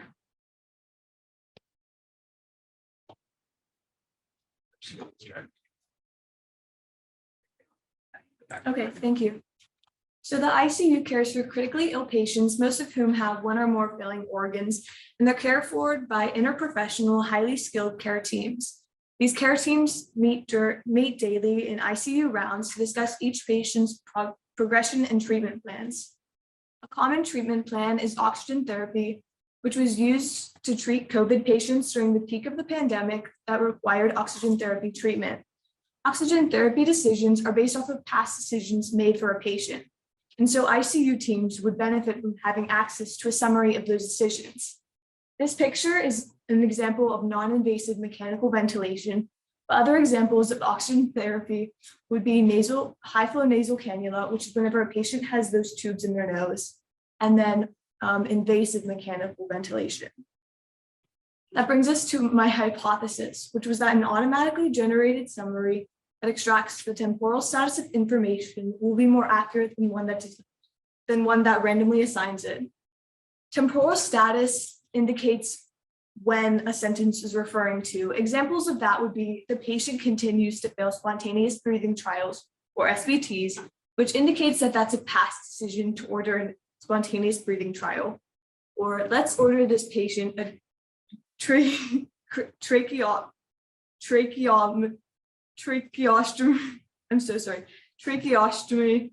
today, which is a current decision to order tracheostomy. From there, we started to create our expert system.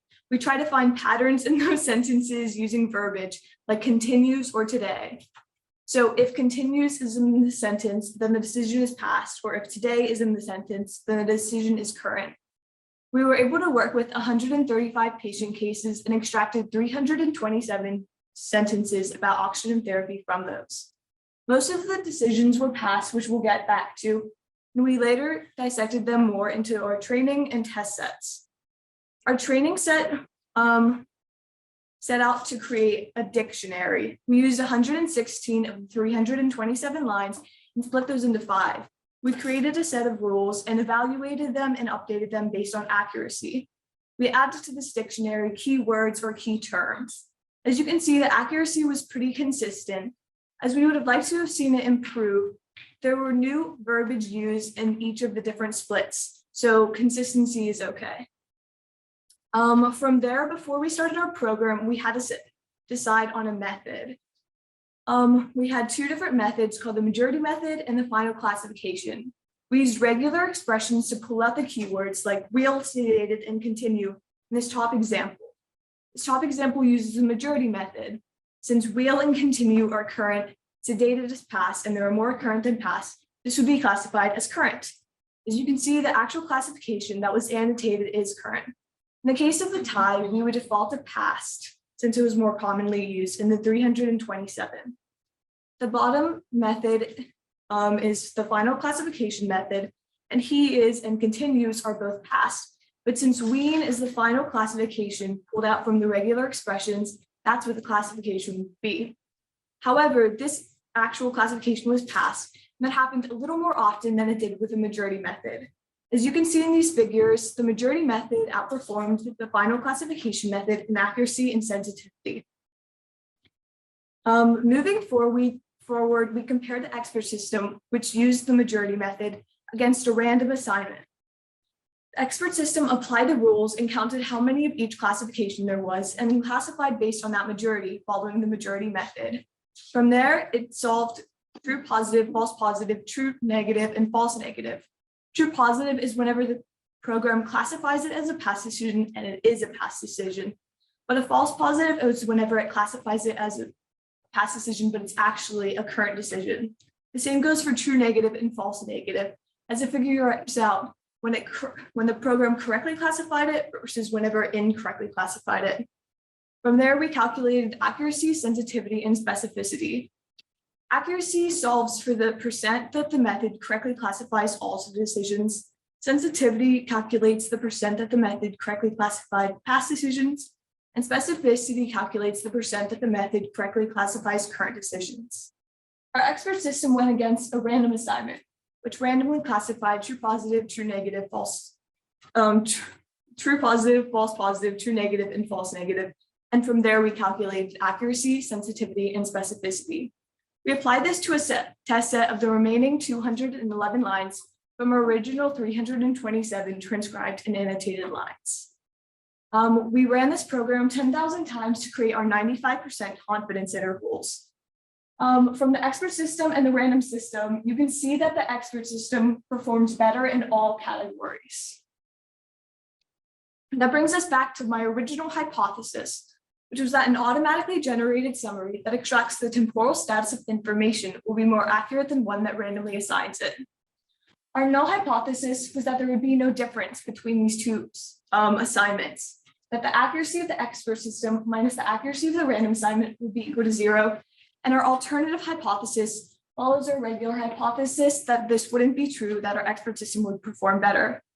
And since the confidence interval of the difference in accuracy ranges from 0.33 to 0.47, the interval does not include 0, we can reject that null hypothesis and accept that our expert system outperforms the random assignment. To summarize, the majority of keywords classifies the line as a current or past decision. Using keywords to extract temporal status can improve the accuracy of summarizing oxygen therapy decisions. And this may help ICU teams quickly understand each patient's trajectory on oxygen therapy, which could improve care. Future work would include applying similar processes to summarize additional therapies, such as dialysis or pain. We could also include additional contextual information, such as negation. Throughout this process, I learned hypothesis testing, evaluation metrics, computer programming, and clinical care. I'd like to thank Andy, Jeremy, Lee, John, Billy, Dr. Boone, Solomon, Stephen, and the Doris Duke Foundation.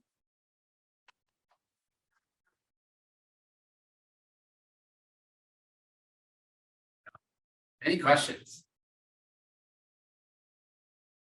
Family, ask them.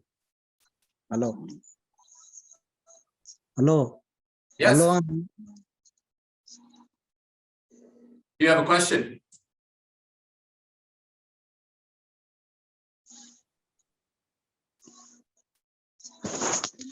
Pratima, do you have a question? Sorry about that. It's by mistake. Okay.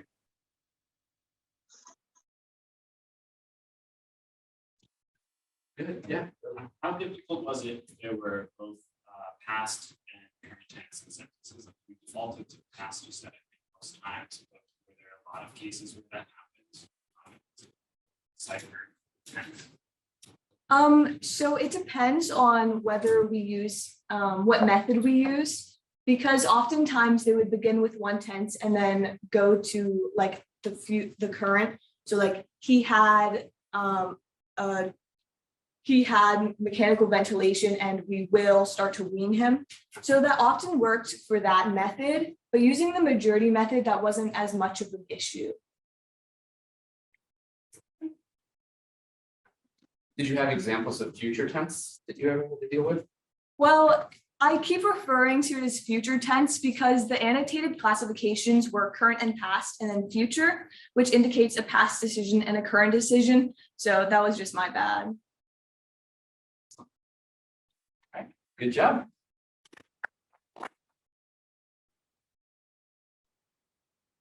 Freedom is next.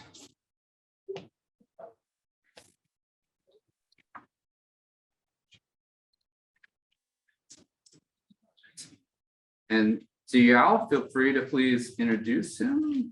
Yes. Thank you. So, dear Dr. David Boone, students and mentors, good morning, everyone. I'm Xiao, I'm a PhD student in Dr. Zhang's lab in the Department of ECE. Dr. Zhang is on travel, so I am speaking on behavior of him. Pritam is from South Fayette High School, PA, and he began his research in our lab in late June. He mainly worked on the assessment and detection of bone age from X-ray hand images. This is a rather challenging topic for a high schooler since the labeled images only consist of a small percentage of the whole dataset. And this is also a very meaningful topic in fields like health diagnosis and criminal investigations. In these 8 weeks, he adopted the k-means clustering algorithm and deep convolutional neural networks to achieve more than satisfying results. He read the papers fast and coded skillfully in Python. All this outperformed our expectations.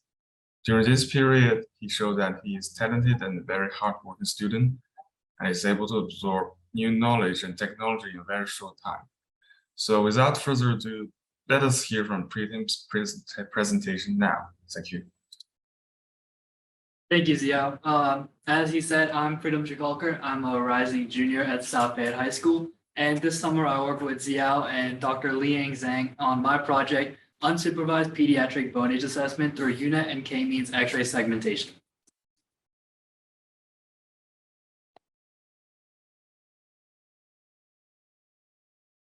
So what is pediatric bone age assessment? It's basically what it sounds like. Bone age is just a measure of the relative maturity of a bone measured in months, and it's similar to chronological age, but slightly different. So a 14-month-old child can still have a bone age that is either lower than 14 months or higher, and those both mean different things.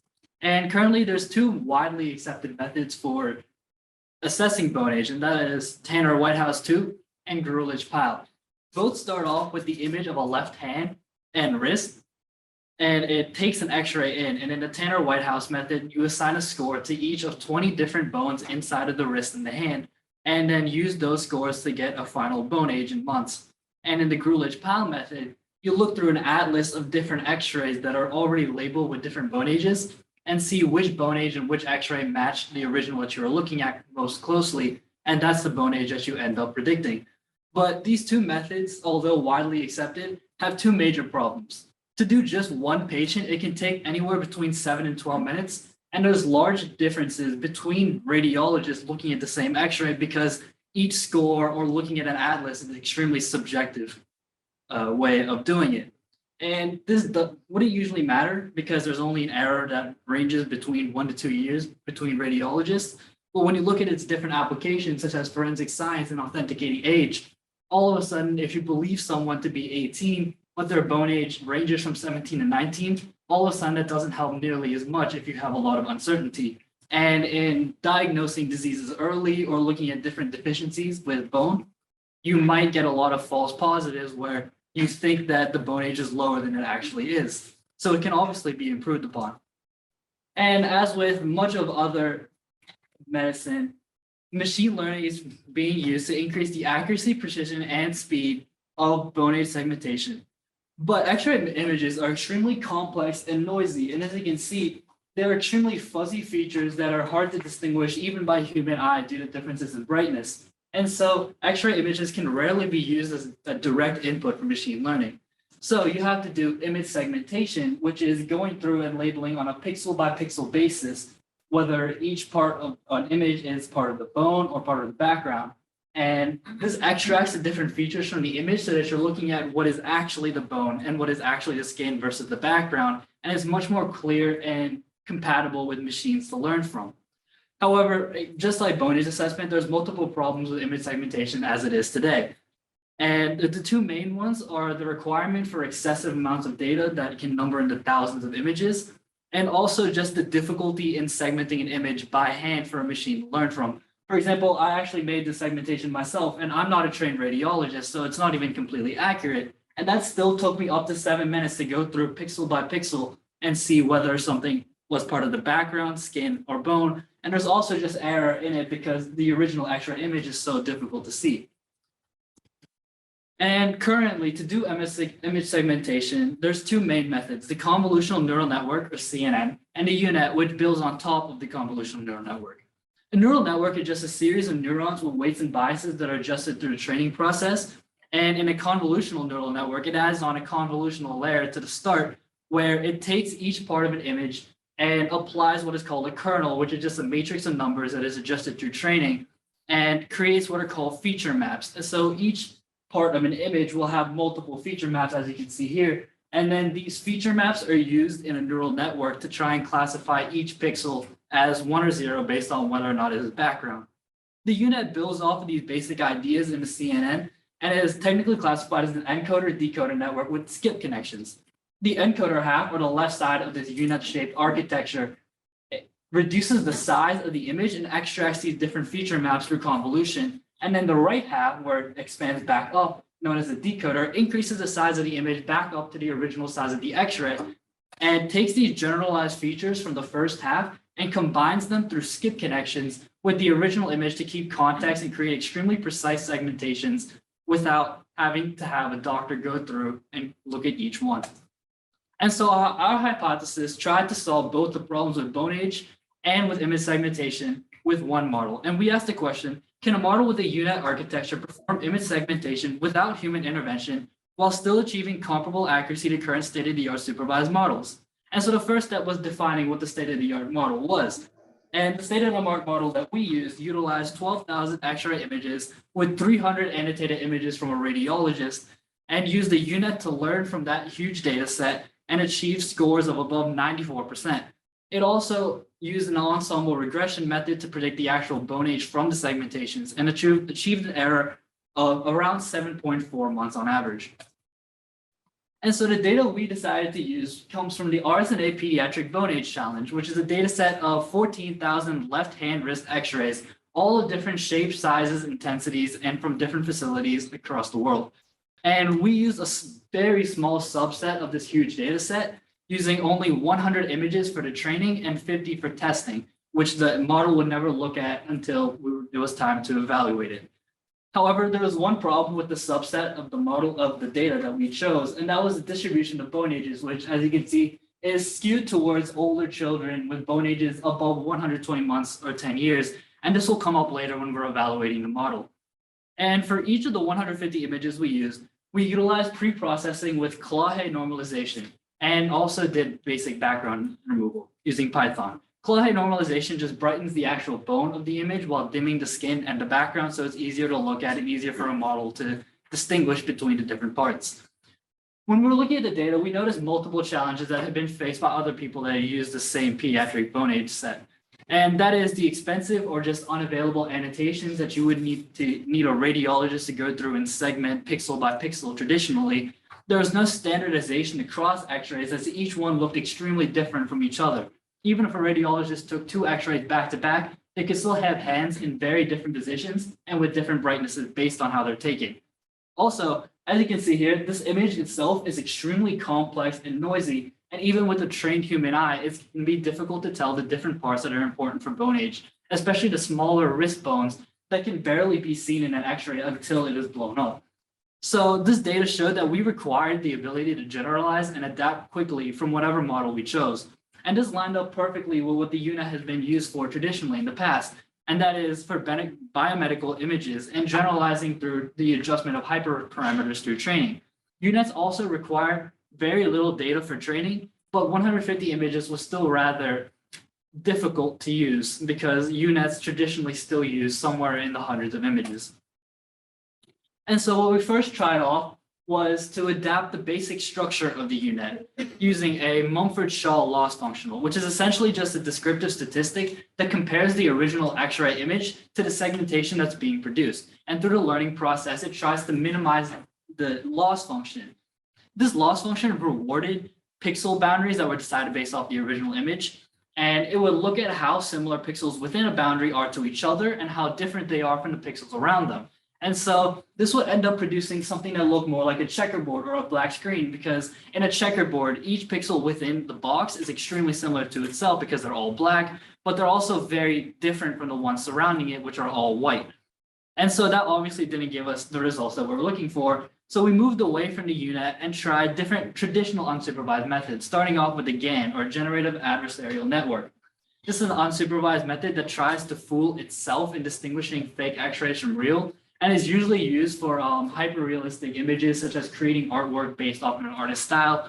And here we realized that it would just create X-rays that looked almost identical to the original because they already look realistic. And so to try and fake itself out, it would just create the same image. And so that also didn't work. So we went on more traditional k-means clustering algorithm, which finds similar pixel groups within an image and tries to put them into similar categories. And here, as you can see on the very right-hand side, the top example actually segmented extremely well with a level of detail that may not actually even be necessary. But on the bottom, it captures a lot of noise and gets fingers that are out of proportion and a lot of the background and just noise that makes the image difficult to deal with. And so by looking at the traditional disadvantages of k-means and the traditional disadvantages of the UNet, we decided to use them in conjunction with each other to hide each other's flaws. And so what we did was we took our original 100 training images, fed them through a pre-processing pipeline that used the Clawhead normalization to create our enhanced inputs, and then fed these same images into the k-means clustering algorithm to create what are called pseudo ground truths, which are imperfect models for what the data should be producing and what it uses in the learning process to try and predict what its output should look like. But where this differs from a normal algorithm is these ground truths would usually be perfect down to the pixel so that the model knows exactly what it's looking for. And so to use pseudo ground truths is a big jump in the field of image segmentation because it's very rare to see people use ground truths that may not be perfect and may result in the model learning behaviors that are unwanted. And we decided to go with the dense UNet, which is a type of UNet that expands very quickly the number of features, but is rather shallow, just to avoid overfitting to these ground truths that themselves are not perfect. So we don't want them to learn completely from those. And it produced segmentations that look like that, which are more of a blend of the input and the output, capturing both the good aspects of the original X-ray and the good aspects of the k-means clustering, and then fed this to a support vector regression model that would give us an ultimate bone age. And our proposed segmenter achieved comparable accuracy to state-of-the-art models while using a significantly smaller portion of the data set. In training, we used a 70-30 training validation split to evaluate the model while it was training, and employed a standard loss function of binary cross entropy, and also used early stopping to look at the validation loss to stop the model whenever the validation loss was starting to decrease to avoid overfitting. And as you can see across the bottom, we got pretty satisfactory results where a lot of the X-ray segmentations would preserve a lot of the rather minor details in the wrist while still capturing the important bones and fingers in the image and still not being tricked out by noise or differences in the original image, as it works on both very good high quality X-rays and ones that are more fuzzy and difficult to see with the naked eye. And we did this using only approximately 0.07% of our original data set, while the state-of-the-art model used all 12,000 images, while still achieving a dice score around the state-of-the-art model with 150 annotated images, but is a little bit lower than that with the 300 annotated images. However, our model was not perfect, especially when it comes to predicting the actual bone age compared to the segmentation, because the SVR model suffered from the distribution of bone ages in the data set, but still achieved comparable and acceptable accuracy given the proposed segmenter and sufficient data. We used the grid search CV, which searches for the optimal parameters for a machine learning algorithm, and settled on a radial basis function kernel and a degree of 3 for the SVR model. And in the top image, it does an extremely good job of predicting the bone age from a segmentation that does reflect what a radiologist would also produce, and ends up being only around 2 months off. And on the bottom, however, with a child's hand that has much more skin and distractions, it does extremely poorly, producing something that barely looks like a hand and having a prediction of 109 months when it was actually 12. And this connects back to the distribution of bone ages in our data set, where we had very, very little data on the lower end of the spectrum between 1 and 48 months, but had an excessive amount above 120 months. So what we did to decide if the model itself was flawed or if it was just suffering from a lack of data was we looked at the performance of our model compared to the state-of-the-art and radiologists over the portions of the data set that we were selecting. So on the full data set, our model does do far worse in mean absolute error compared to radiologists and the state-of-the-art models. But when selecting for the portion of the data set that we have the most information of with people above 10 years of age in bone age, you can see that it does better than radiologists. And as we continue to move up the age, where we have even more data, you get better and better results that start to approach the state-of-the-art while still using a very, very small portion of the data set. And so in summary, a U-Net with k-means ground truths can accurately segment X-ray images, and large data sets and expert annotations are not required for segmentation as in the past. This actually breaks one of the fundamental rules of machine learning, that a model is only as good as the data you give it, because we gave the U-Net purposely flawed data that does have very good aspects, and tried to see if the U-Net could generalize so well that it would take X-rays that had proper segmentations and take those features and apply it to ones that even had ground truths that may have suffered through k-means. And we showed that neural networks can learn from imperfect data and produce desirable results. And in the future, we would like to train on a larger data set that has a more accurate distribution of the bone ages to see if the model does increase in accuracy, especially the SVR, and study the effect of the CNN and U-Net structure on results, because we only employed a traditional U-Net and a dense U-Net, while there are many other variations that are built for many other applications. And we also did not get the chance to compare our segmented images to that of the state-of-the-art model. And we also did not get the opportunity to apply bone age to its real world applications, such as predicting height or in forensic science. And in the future, we could look at flagging bone ages that looks alarming compared to the chronological age of an individual.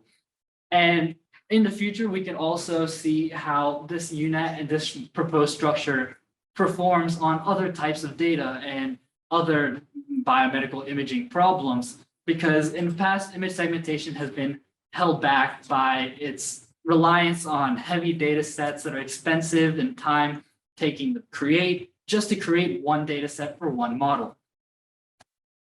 And so with that, I'd like to thank my mentors, Xiao and Dr. Liang Zhang, for all their invaluable mentorship over this summer.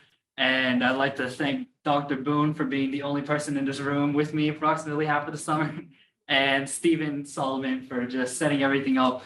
And a special thank you to the UPMC Hillman Cancer Center Academy for giving me the opportunity to really learn and dive into the research aspect that I've never been in before this summer.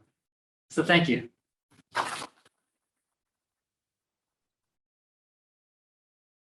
Good job. Any questions? So Freedom, I have a question. I know there are very few images for younger children, but are the images of younger children, I know absolutely nothing about this, images of younger children a lower quality because of their moving during the images, or is there anything else that could cause poorer prediction in the younger children versus the older children? There's a lot of different distracting features, because I remember off the top of my head, one of the x-rays that we had to throw out actually had 2 baby hands on the same x-ray being held down by another pair of hands. So it just becomes an extremely distracting image, and unless you're trained to look for what you're looking at, it gets extremely difficult. And there's also just not as many x-rays, because not as many children need to get an x-ray at like an age of like 3 years or 4 years. But the main problem with just the availability of the data and then the data that we do get is extremely complicated, because there's a lot more skin in like a 2-year-old's hand that can be more distracting, and their bones aren't fully developed and are just smaller. So like when you're looking at a normal hand, you can even feel your bones if you touch your arm. Well, if you take a baby's hand, there's a lot of distract material that the X-ray reflects. Awesome. This is just a comment, but this would be very helpful because I'm a pediatrician and I send to a community hospital. Sometimes they don't predict the bone age well. And so if this truly works, it helps in smaller places like that when you don't have a children's hospital. The second thing is, like you said, younger children, mostly in general pediatric practice, we do bone age basically for height problems, short stature and stuff. So it's quite rare to get baby X-rays in general. So obviously that data set is not going to be as extensive with them. Yeah, It's a useful tool in small places. one of the things we really wanted to look at is how can we streamline pediatric offices, because oftentimes they have to send things out to a ton of different places. But if you could just get a nice report with a bone age, maybe flagging it if it looks suspicious, and then a list of potential reasons why, that could be very beneficial to doctors. It could just help in their general practice. Good job.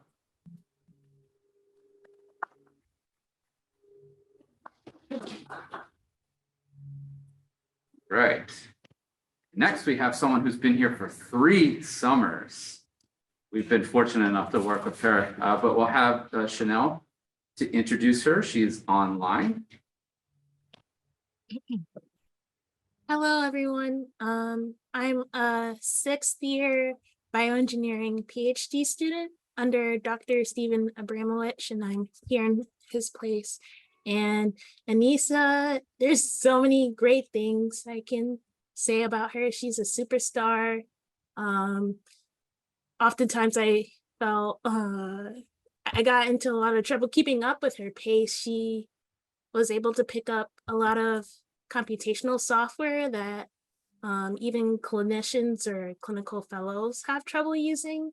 So she's a really brilliant student, and the project she worked on this summer is near and dear to my heart because it tackles racial disparities in women's health, and I hope you look forward to her talk. Thank you. And 1 second as we're making sure we have the right slides. Do you have them somewhere else? Just on your personal laptop? Okay, I think those are the ones that we were just showing.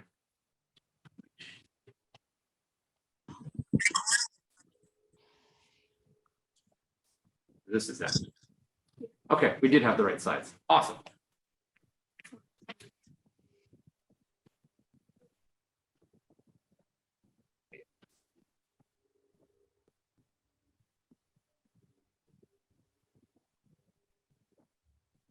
Thanks, Danielle, for introducing me. So I'm Anissa, and this is my project. I'm just gonna lower this. And this is my project on the morphometric analysis of normal female pelvic anatomy across race in young adult women. So for some background, I'm first going to talk about what normal female pelvic anatomy looks like. And this model here is one that I made 2 years ago based on normal female pelvic anatomy. So as you can see, for females, the pelvic organs include the bladder, urethra, uterus, vagina, rectum, and clitoris, all surrounded by the pelvic floor muscle. And basically provide support to these pelvic organs and allows them to maintain their shape and position in the pelvic. Now, pelvis.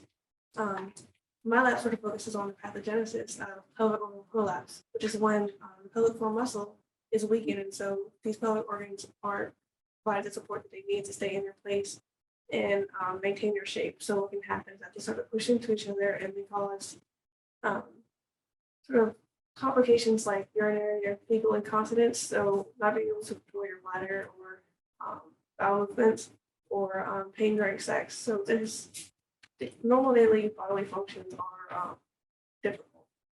So just in general, you need to understand what a normal anatomy looks like in order to identify abnormal anatomy. But traditional methods that clinicians use to describe female pelvic anatomy are kind of inaccurate. So there's a lack of reliable, comprehensive, and quantitative studies. So there's also an overall lack of knowledge on gynecologic anatomy. Because of this lack of a universal clinical norm, when surgeons are performing these gynecologic surgeries to repair pelvic organ prolapse, they usually fail. So like 1 in 10 women will undergo surgery for pelvic organ prolapse, and 15% of those the annually reported POP surgeries fail after 2 years. So obviously it's important that normal anatomy is studied correctly, and there's just not many studies on it. And on top of that, the few studies that there are, there's a lack of diversity in patients. So the MRIs that studies are based on are white older women. This obviously doesn't reflect what surgeons will see in their patients and what they're going to operate on. But one way around this is remote morphometry. So it uses MRIs, which is basically a non-invasive way to look at organs. And we use those to create 3D models like the one that I've shown. And from there, we can take measurements of the organs, like their length and width, their volume, and quantitatively describe organs. So it's a way for researchers to definitively establish what gynecologic anatomy should look like. And we sort of hypothesized that by not taking into account morphological differences, the surgeries aren't properly restoring normal anatomy. Obviously, it leads to dysfunction being exacerbated and overall just not resolved.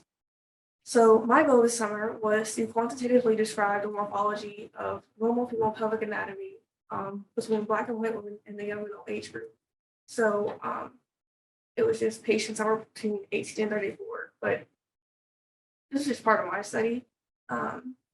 But the overall looks at different age groups too, which I'll probably talk about in the conclusion. But this is just what I focused on this summer. We had 23 MRIs from Black women and 23 from white patients. And our MRIs are from Magee Women's Hospital and the University of Alabama at Birmingham. So overall, we wanted to know how age and race affect pelvic anatomy. And like I was saying before, we think that by not taking into a diverse range of patient demographics, the surgeries won't be as effective as they did consider them. So for my methodology, I first did segmentation and smoothing. So in this figure is sort of an example of what MRI segmentation looks like. Basically, MRIs are made up of tens to hundreds of images, and we manually go through each one and highlight the organs that we want to see.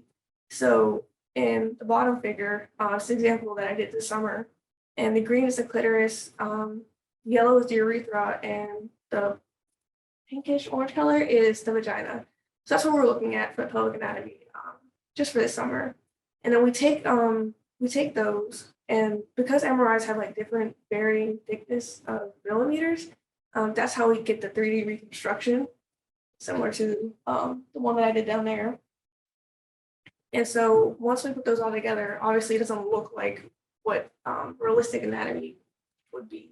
So we have to go in and take these reconstructions and put them into 3D software in order to smooth them and make them look like actual anatomy. As you can see for the clitoris, we sort of separated into different parts. So we take the components of the clitoris and then smooth them separately, because trying to smooth them all together is difficult and we want accurate results. So after we do that, that's when we do the quantitative analysis. So I will show like different examples of morphometric measures. So they're different for each anatomy, but basically we take the mean of each measure from the Black group and then the white group. And then that's when we perform the statistical analysis from the independent t-test. And this was basically so we can compare the means and determine whether there was a significant difference between them or both racial groups. So this is an example of one of the morphometric measurements that we took. So we found a statistical difference in the vaginal apex position, which is at the very top of the vagina when the vagina sort of turns into the cervix, and then the vaginal position in the with respect to the pelvic bone. And then the other was the vaginal deviation angle, which is just sort of how far away the angle is This is the angle of the vagina in reference to like, the midline in the middle of the patient. So as I was saying, we found that there was a significant difference in the vaginal apex position X and vaginal position X. And what this means is that Black women's vaginas were closer to the midline than for white women. And then for vaginal position Y, it showed how far away the vagina was from the pubic bone. And Black women's vaginas were angled more posteriorly, so they were closer to the back than they were to the pubic bone. And then for the upward deviation angle, we found that for Black women, the vagina was sort of more aligned with the midline than for white women. And then for urethral morphology, we found there were three measurements we found morphometric differences in. First one was the urethral axis z-axis sagittal angle. And what this basically shows is there's different viewpoints that you can look at MRIs in, which is the coronal, axial, and sagittal. Sagittal is just like if you're looking at the body from the side. And so that's how we sort of determine that angle. And then the mid-urethrocentroid is just a point that's in the very center of the urethra. And the distal urethrocentroid is sort of like the middle point at the very bottom of the urethra. So we found with the angle that Black women had a smaller angle. So that means their urethras were pointed towards the pubic bone. And then for the two centroid measurements, the urethra was sort of angled more posteriorly. And then for the clitoris, like I was saying, we break it into different parts. So we break the clitoris into different parts. Let's move them separately. So the clitoris is made up of the glans, which is what you see outside of the body and what we refer to as a clit. And then inside the body is the clitoral body, clitoral crust, which are sort of like these arms that extend away from the clitoral body, and then the clitoral bulbs, which are white in the image. And so after we smooth those separately, we sort of bring them back together in order to determine these measurements and look at sort of the volume separately and add those together. So I won't go through all of these, but we found that basically Black women's clitoris was sort of more posterior than for white women, and that there were longer distances in sort of these distant measurements. So like the distance between the crura and the vagina, or the clitoral glands and the mid-urethra point. So those distances were longer, as well as the crura themselves. And then just overall, Black women had smaller clitoral organ anatomy compared to white women. So for my conclusions, we were able to successfully perform the morphometric analysis on the normal female pelvic anatomy of patient MRIs. And we found statistically different morphometric measurements. So what this means for gynecologic surgeries is that it proves that our current knowledge on female pelvic anatomy is severely lacking, and it's obviously not inclusive or universal for all patients. And the studies that are done don't reflect the diversity of patients that undergo pelvic floor prolapse surgery. And this could be why surgeries consistently fail because they're not restoring the normal anatomy for all patients. So for future directions, we're going to quantitatively analyze gynecologic morphometry in other age groups. So as I was saying before, I just looked at the young adults, but there's also 35 to 49, and then a 50+ age group. And so we're still going to assess race along with those and other demographics like BMI, or they're just different body weights, whatever. And overall, we want to comprehensively describe the effects of patient demographics on normal female pelvic anatomy in order to get robust results and be able to make definitive correlations between demographics and normal anatomy. So for my acknowledgements, I'd like to thank Shanielle and Dr. Bonwich for hosting me again, and David and Solomon and Steve for running the program. And I also like to thank the UPMC Hillman Academy ES program for allowing me to continue to work with them for these 3 years, and the National Cancer Institute and Dorothy Charitable Foundation for funding this opportunity.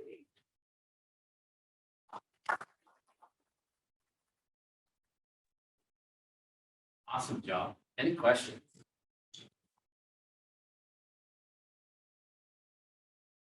Yeah, Billy. 3D segmentations are kind of inherently difficult to convey information in. Working with machines or circuits, how do you think?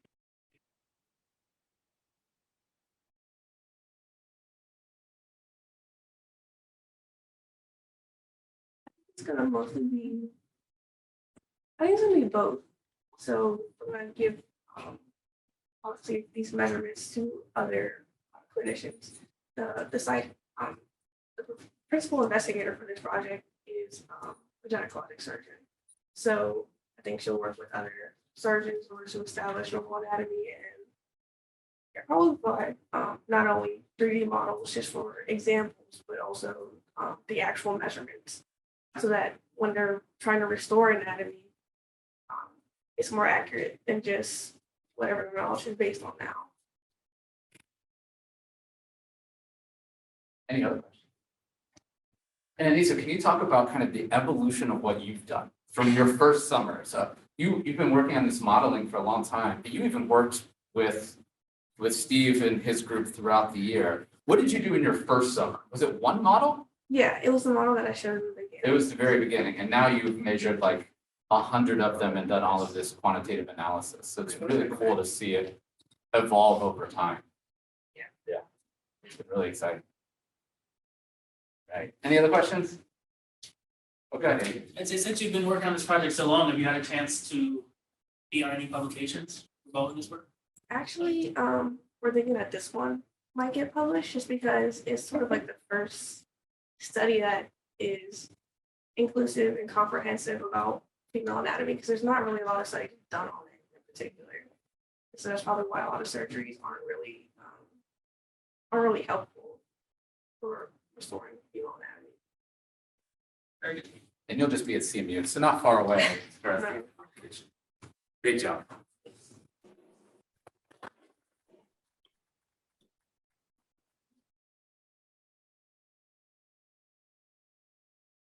Okay. Let me stop sharing here. As our next two talks are remote as well. So Olga, I'll have you introduce Rachel. Hi all, I'm a postdoc fellow at the DBMI, and I was very fortunate to work this summer with Rachel. Rachel is a rising senior. She's from Columbus, Ohio. She attends St. Francis de Sales High School. And this year is her second year in the Hillman program. And I would like to mention that some of Rachel's most proudest accomplishments include the National Center for Women and Technology Aspirations in Computing Award, and most recently, the National Medal in the ACTSO Science Fair that she earned for the research she conducted last year in the program. And this summer, Rachel did excellent work on a project focused on predicting falls in the nursing homes, and she is going to present it today. Thank you. Let me share my screen. Okay, can you guys see this? It's still working. Yes, looks good. Okay, great. So thank you, Olga, for introducing me. My name is Richael Saka, and the project I worked on with the help of Dr. Richard Boyce and Dr. Olga Kravchenko was feature analysis for fall outcomes predicted by the Recurrent Neural Network as compared to the outcomes predicted by the CART Logit method. So why exactly is this research important? So falls in nursing homes are common and preventable, and they're not as commonly studied as they should be. Patients admitted into nursing homes are often at risk of falls that can significantly affect their health. And a study from the Centers of Medicare and Medicaid Services tells us that the yearly rate of non-injured falls is 11% and 5% for falls resulting in injury. So falls can happen for a variety of different reasons that can affect a person's health. These include a person's balance and gait, muscle weakness, and medications that may cause dizziness, and even environmental factors. So many of these falls are preventable, with up to 38 according to a study conducted in Pennsylvania. So why exactly are we using machine learning to conduct this study? So machine learning can be just one of many clinical intervention methods, including physical therapy, medication change, etc. So the goal is to identify the right patient to be helped in the right way. So machine learning can be effective in preventing these falls because it can, 1, identify people who are most at risk at a certain period of time, and 2, identify features that are most important for meaningful intervention. Such a model can help nursing home staff to prevent falls, and therefore our goal is to develop a good model that can be used in a nursing home setting.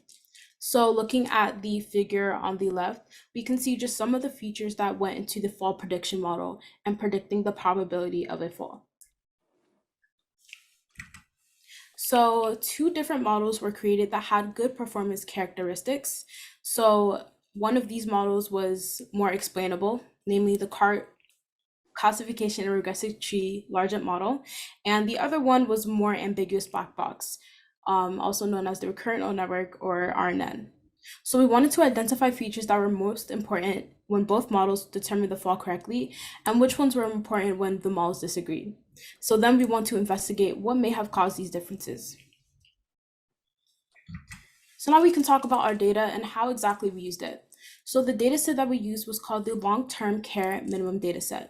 And this dataset was mainly used because it is publicly available in all facilities and residents, meaning that it is easy for residents and facilities to access this data. So the long-term care minimum dataset, or MDS, is a standardized assessment of patients' health status used in Medicare certified nursing homes all over the country. So in Medicare certified nursing homes, a patient is required to have an assessment at least every 90 days. So if we look at the timeline below, we can see that the time between assessments can vary from a few days to up to 90 days, which is the maximum amount of time after an assessment that the model can predict a fall. So for example, this patient had 6 different assessments done. So our data set contains 6 different entries for each patient. And nurse assessment coordinators reviewed the charts for each patient at all of these assessments, and the average duration between an assessment was about 19 days.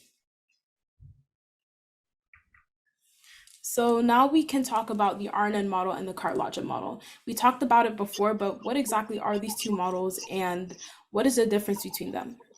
So the RNN model, which stands for Recurrent Neural Network, takes into account information about previously occurred events. It's made up of several different neural networks that pass information from a previous network to the next and allows the model to take into account changes that happen to the patient over time. However, a drawback of this model is that it is less transparent and ultimately more difficult to see how exactly the model is choosing the most important features. So the second model that was used was called the CART Logit model. So this model combines 2 different machine learning models, namely the classification and regression tree and logistic regression. So this allows the model to predict the probability of a patient falling based on a threshold value decided.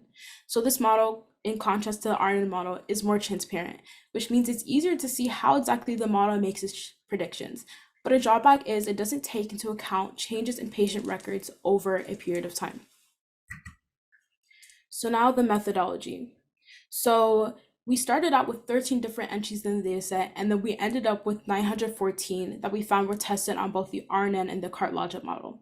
So the original dataset had 13,000 plus records, and in this dataset, we had 2 different datasets within it.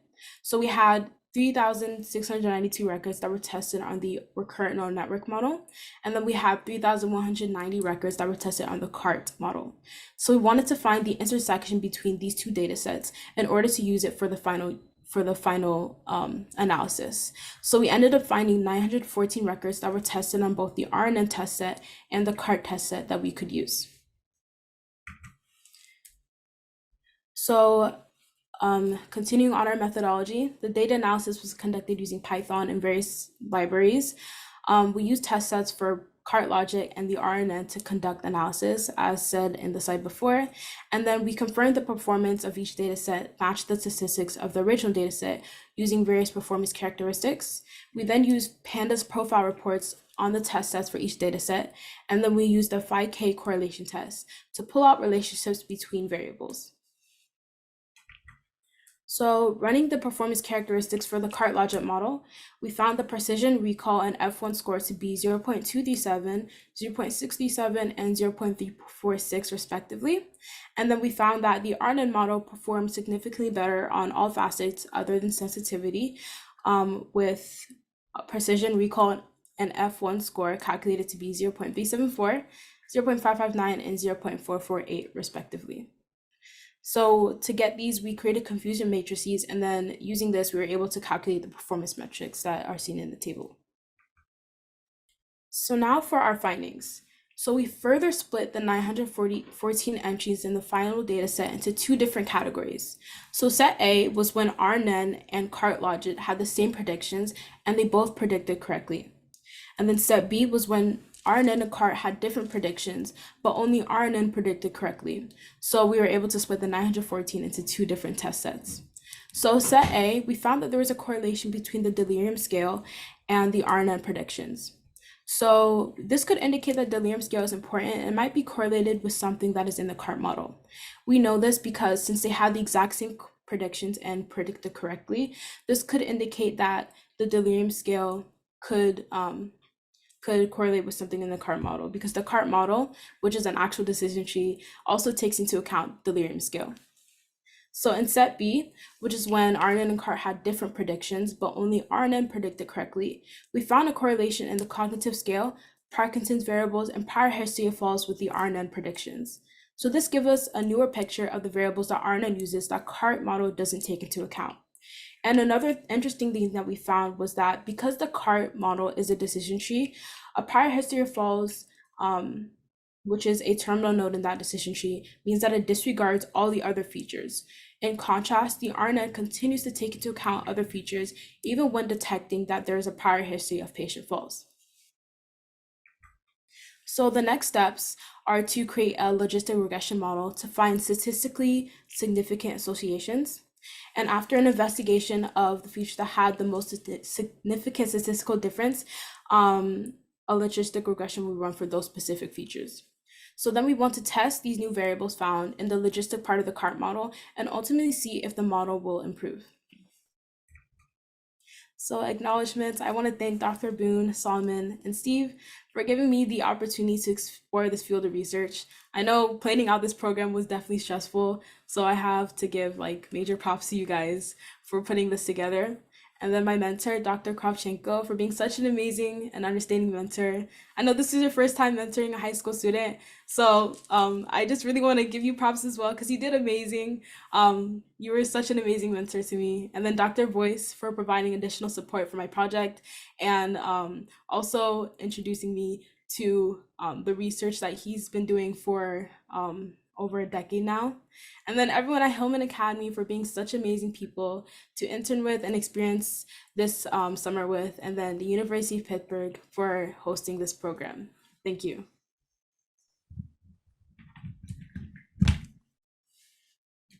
Great job. Any questions?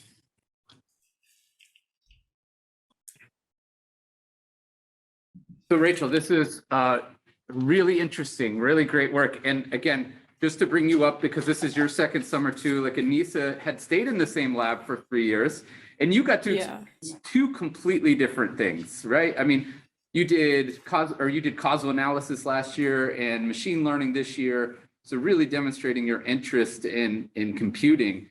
So your NC wits should be real good this year. Can you tell me, can you tell me a little bit about, comparing and contrasting the different methods or the different data that you worked with? Did you find any more or less challenging or more or less interesting, or how did the experience relate from year to year?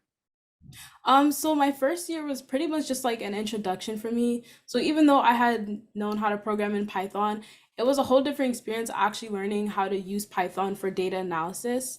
So my first year was pretty much like we used decision trees and then k-nearest neighbors algorithms for my project. And then this year was like a lot more in depth. So even though the project was like pretty different, I found that there were a lot of similarities between the things I learned last year and things I learned this year. So it was really cool to be able to like build upon that knowledge and also be able to contribute to this project. So it was definitely it was definitely an adjustment working on a whole different project after working with that one last year, but it was a really good learning experience, and I really appreciate being able to have like two different perspectives and work on two different like multiple different machine learning models. Awesome, great. And Mike, go ahead. Yeah, Richael, really nice job with your presentation. Just a note to the students, I am trying to reach out via LinkedIn so we maintain long-standing connections with you as your emails and your career progresses. And so for those of you that don't have LinkedIn profiles, I suggest you creating one. Richael has a really nice profile and I applaud her in her career progression. But the big question I have to ask is, what do you want to do eventually? You know, it's very clear you have an amazing start with understanding AI and machine learning. And, you know, what do you want to do as your baseline for your career? I'm very curious. So I definitely, since I'm going into my senior year, I have also been starting the college application process and really thinking about my future. And I definitely do want to major in either bioinformatics or data science, and then ultimately go into a career in clinical research, because I feel like there are a lot of people that look like me in that field. And I think having a different perspective and being able to serve as a role model for other people would definitely be such an amazing opportunity for me. So I think I can definitely see myself going into clinical research. So this is definitely a great start for me.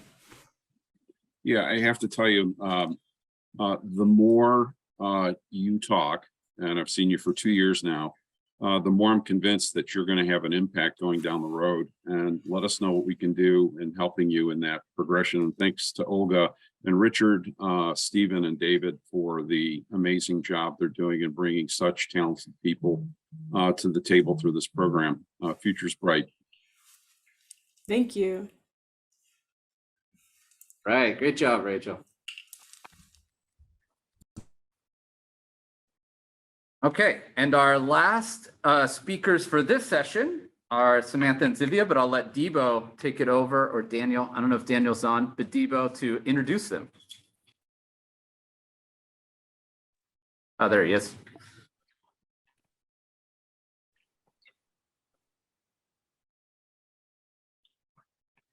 Are we ready, Estevo? Yes, okay, great. So good morning to everyone. I've been watching all of your amazing presentations this morning. My name is Adebo Wale Ogunjiran. Often people will call me Debo. I'm a scientist. I'm a professor of biology at Gallaudet University. And we've been working with Zivia and Samantha during this summer. And I really believe that they've done a wonderful job, and they're going to have an awesome presentation for you today. Go ahead, Daniel. And Daniel says, thank you, Debo. My name is Daniel Lundberg. I'm also a professor. I'm a professor of chemistry at Gallaudet University.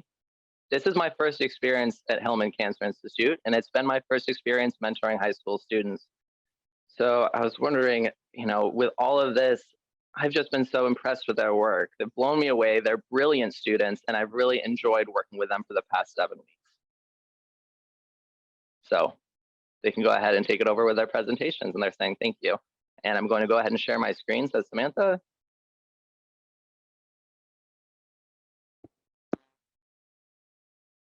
All right, so before I go ahead and begin, I just want to say thank you so much to my mentors. And I really want to emphasize the work of my partner, Zivia. We've worked together for a really long time, and this has been an awesome research team. It's been a great experience. I also want to emphasize that this is my first year in the Hillman Institute in this academy. It's been a great experience. It's Zivia's 2nd year. So we're both going to be seniors in the fall, and we're going to go ahead and start talking about our research, which is ADMET exploration of the PLK1 inhibitor drug candidates that we were provided. So PLK1 in cancer cells, what is that? I'm going to go ahead and explain that PLK1 is a 4-HCO protein that is an essential protein supporting cell division and proliferation in human and eukaryotic cells. Studies have found that drugs that inhibit the PLK1 receptor in cancer cells can stop cancer cell growth and division. So we wanted to go ahead and think about how we could stop that growth, use selective binding. So we wanted to find something that would only bind to the PLK1 receptor and therefore inhibit that cancer cell growth. So there's a picture of the PLK1 protein there, as you can see. Our research goal was to reduce the cost associated with drug research. It can be a very time-consuming and expensive process. So there are computer models that are provided for us to be able to reduce that cost. We use something called molecular modeling. That creates a 3D model of a cell, a protein, different kinds of molecules that will allow you to run simulations. So we were given for our research 46 drug compounds from another research institution. The research institution that gave us those compounds has developed over 6 million different molecules to test for drug candidates. They divided them into groups of 46 and sent them out to other research institutions to test. So that's where we got our 46. Our goal with those 46 compounds was to narrow it down to top 10. So we didn't want to test them all in a wet lab. That would be really expensive and time consuming. So we were able to screen them using computer softwares and computer methods to reduce them to the top 10. Those top 10 will then be sent to a wet lab for more in-depth experimentation. So that is meant to reduce the time and cost associated with drug development. So we wanted to use some parameters to develop to figure out what the best candidates were. First was discussing their binding affinity and bond strength. Second was researching the absorption, distribution, excretion, metabolism, and toxicity associated with those.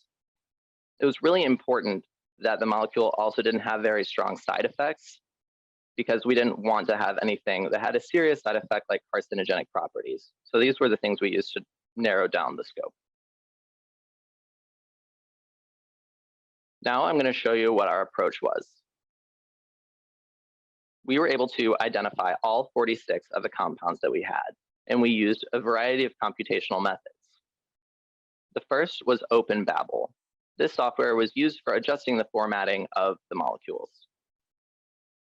CBDoc2 was what we used to analyze the best bonding location for the molecules. CSM-Lig and Prodigy both tested the strength of the bond and the energy required for that bond to the molecule. ADMET lab tests of 87 different parameters in each compound to see whether they're safe or whether they fail and how they connect with the human body.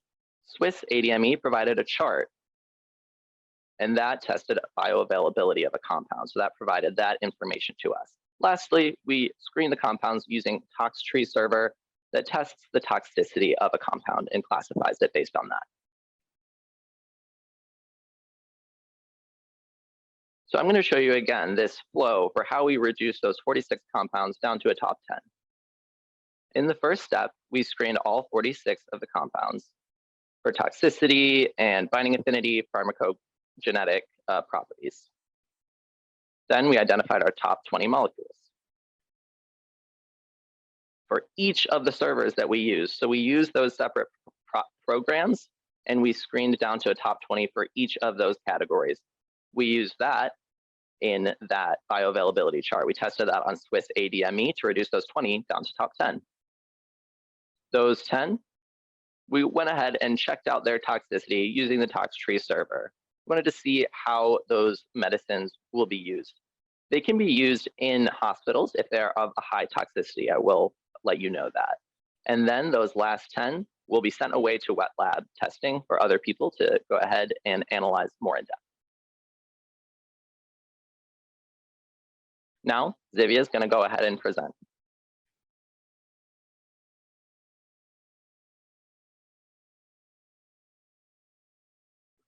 So now I'm going to discuss about the binding affinity simulates that we ran. Now this is from top hit number 1 as an example. So this is one of the compounds that we analyzed. So I'm using that as an example on the different web servers that we used. Figure A is that format in that 2D format for our top hit number 1. Figure B is the image of the 3D molecule for that compound. And that way you can sort of see how that looks with the protein there. Figure C was when we used the CBDoc web server. We used that to test the binding affinity and location. So we can see right there what the Venus score is. Now, Venus score is what's testing that molecular bond and how strong it is. So the Venus score shows that bond. Figure D was when we used CSM-Lig and Prodigy. Those are the scores from that web server. We used those to analyze and screen by those. You see that green area that identifies the strongest bond based on those servers.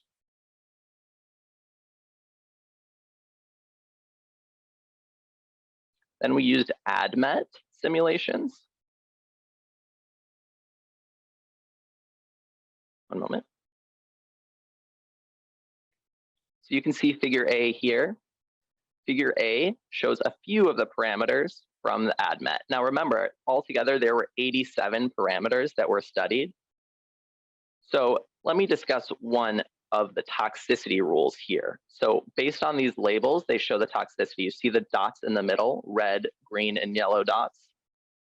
Green dots mean that that property is safe for the human body. Yellow is medium, and red would be more of a concern for failure. It would be toxic following these rules. Now figure B is the chart developed by Swiss ADME, which was another web server that we used to analyze bioavailability.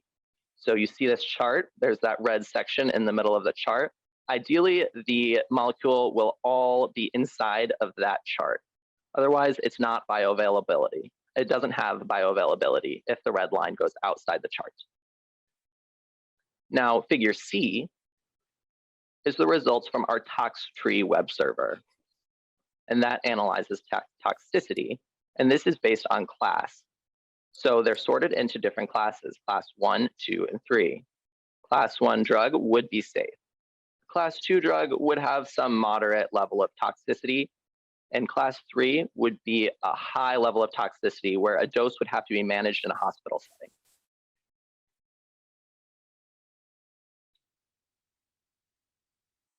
Now for some of our results.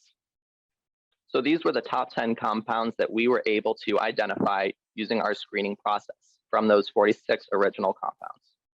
You can see all these pictures with the red, blue, yellow, and gray circles. Those represent different elements of the PLK1 protein. So that gray section that's zoomed in on there for our results, there you can see those red and blue connection showing the bond between the compound and the protein. So these are our top 10 compounds.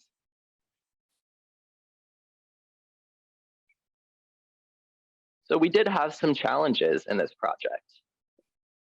Most of them related to the web servers that we were using. Our first challenge came when we used CBDoc. Initially, we used CBDoc1. However, our results showed many errors. So we decided not to give up, and throughout our project, we switched tracks and we decided to try to use CBDoc2. We started over with our compounds and those results were more successful.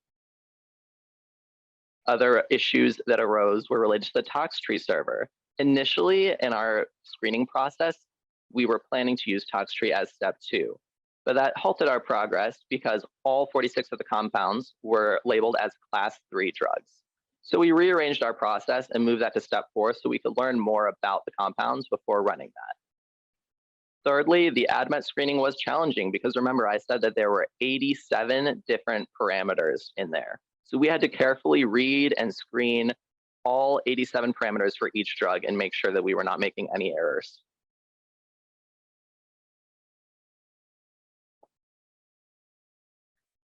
So we did succeed in our goal of narrowing down to the top 10 compounds. So they were all class 3. However, that can be okay because our research found that class 3 isn't always bad. It can be used in hospital settings. For example, there's a drug called digitoxin, and people use that for heart failure. It is identified as a class 3 toxin, but it can be used in a life-saving setting. It just needs to be managed as far as dosage and used in a controlled environment like a hospital setting. So now our top 10 candidates are going to be sent away to the wet lab for analysis and testing. And hopefully they'll be able to find more results.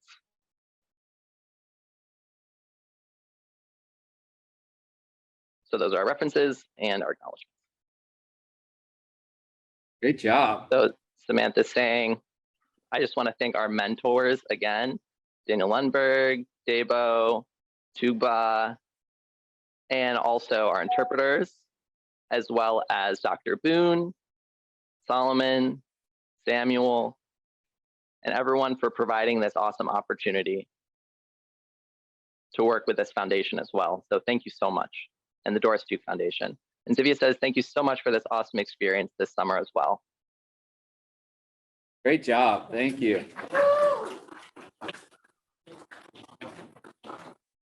Are there any questions?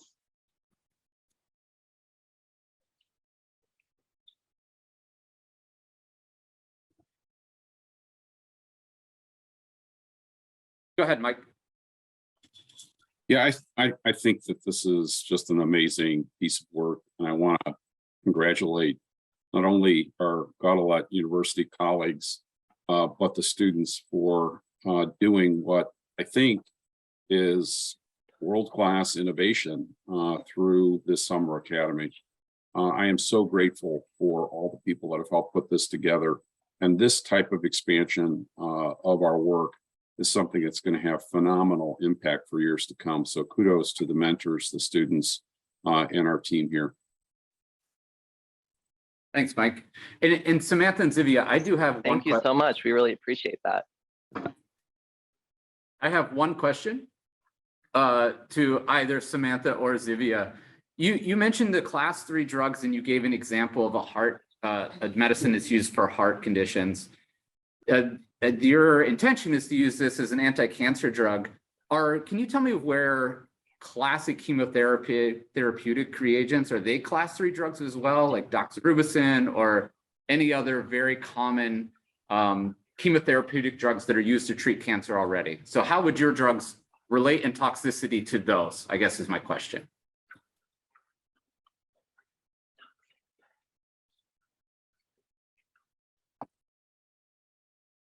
Yeah, we're not aware of that at this time, but we did test several things, several different medicines from stores, like ibuprofen, for example. We were able to see that on Toxtree as well, and that was a class 1. So we could see that that was safe to use. You know, you can go buy that at the store. Something like digitoxin, that's a class 3. So that's only used in a hospital setting by experts. So we were able to learn about that process using Toxtree at least. So that would be another thing to analyze as well. If something is a class 3, it's not something you're going to buy at the store, but we don't have to throw it out. They are used in hospital settings. Xavier, did you want to add anything to that? Yeah, again, so the idea with class 3 drugs would just be that it's really important to use controlled doses and for them to be managed so that they don't cause a great deal of bodily harm. And Samantha said, I did want to mention that maybe chemo is a class 3 drug, but we just aren't sure about that. It could be, but we didn't use it in our testing. So class 3 just shows high levels of side effects. So there are many things that could classify as side effects in that, but we just didn't study that in particular. Excellent, thank you. Any other questions? All right, great work, everyone. Let me give one thank you to all of you. Great work. And I just want to say again, another round of applause to everyone who spoke in the session, the second session, all of their mentors, amazing work that they've all done. So one more round of applause for all of them. And again, we're almost right on time. So we're going to take a break now for 10 minutes. We'll come back at 11:20 for the last session. Good work. And Mike, you have David, something? Yeah, just one more comment. Obviously, Richard Boyce isn't here today. He's here. But, he's in the room. Oh, Richard is here. All Yeah. right. Well, then, Richard, you might make mention of your R25 and expansion of the program potentially. I don't want to jinx it, but I do think that we're growing capacity in this area thanks to Richard and David and Stephen and the entire team working together. I thought you might want to mention that here. Later. So Rich said later. I think it's it. You're setting him up. His students are talking very soon. Okay, great. Sorry. Absolutely. So let's take a break. We'll come back at 11:20. Okay, I think we are going to start up on our next session. Again, for those of you who just came in the room, I want to thank all of the students, all of the mentors for the incredible work that you've done this summer. Again, our mentors give freely of their time, and we're so lucky to have all of them.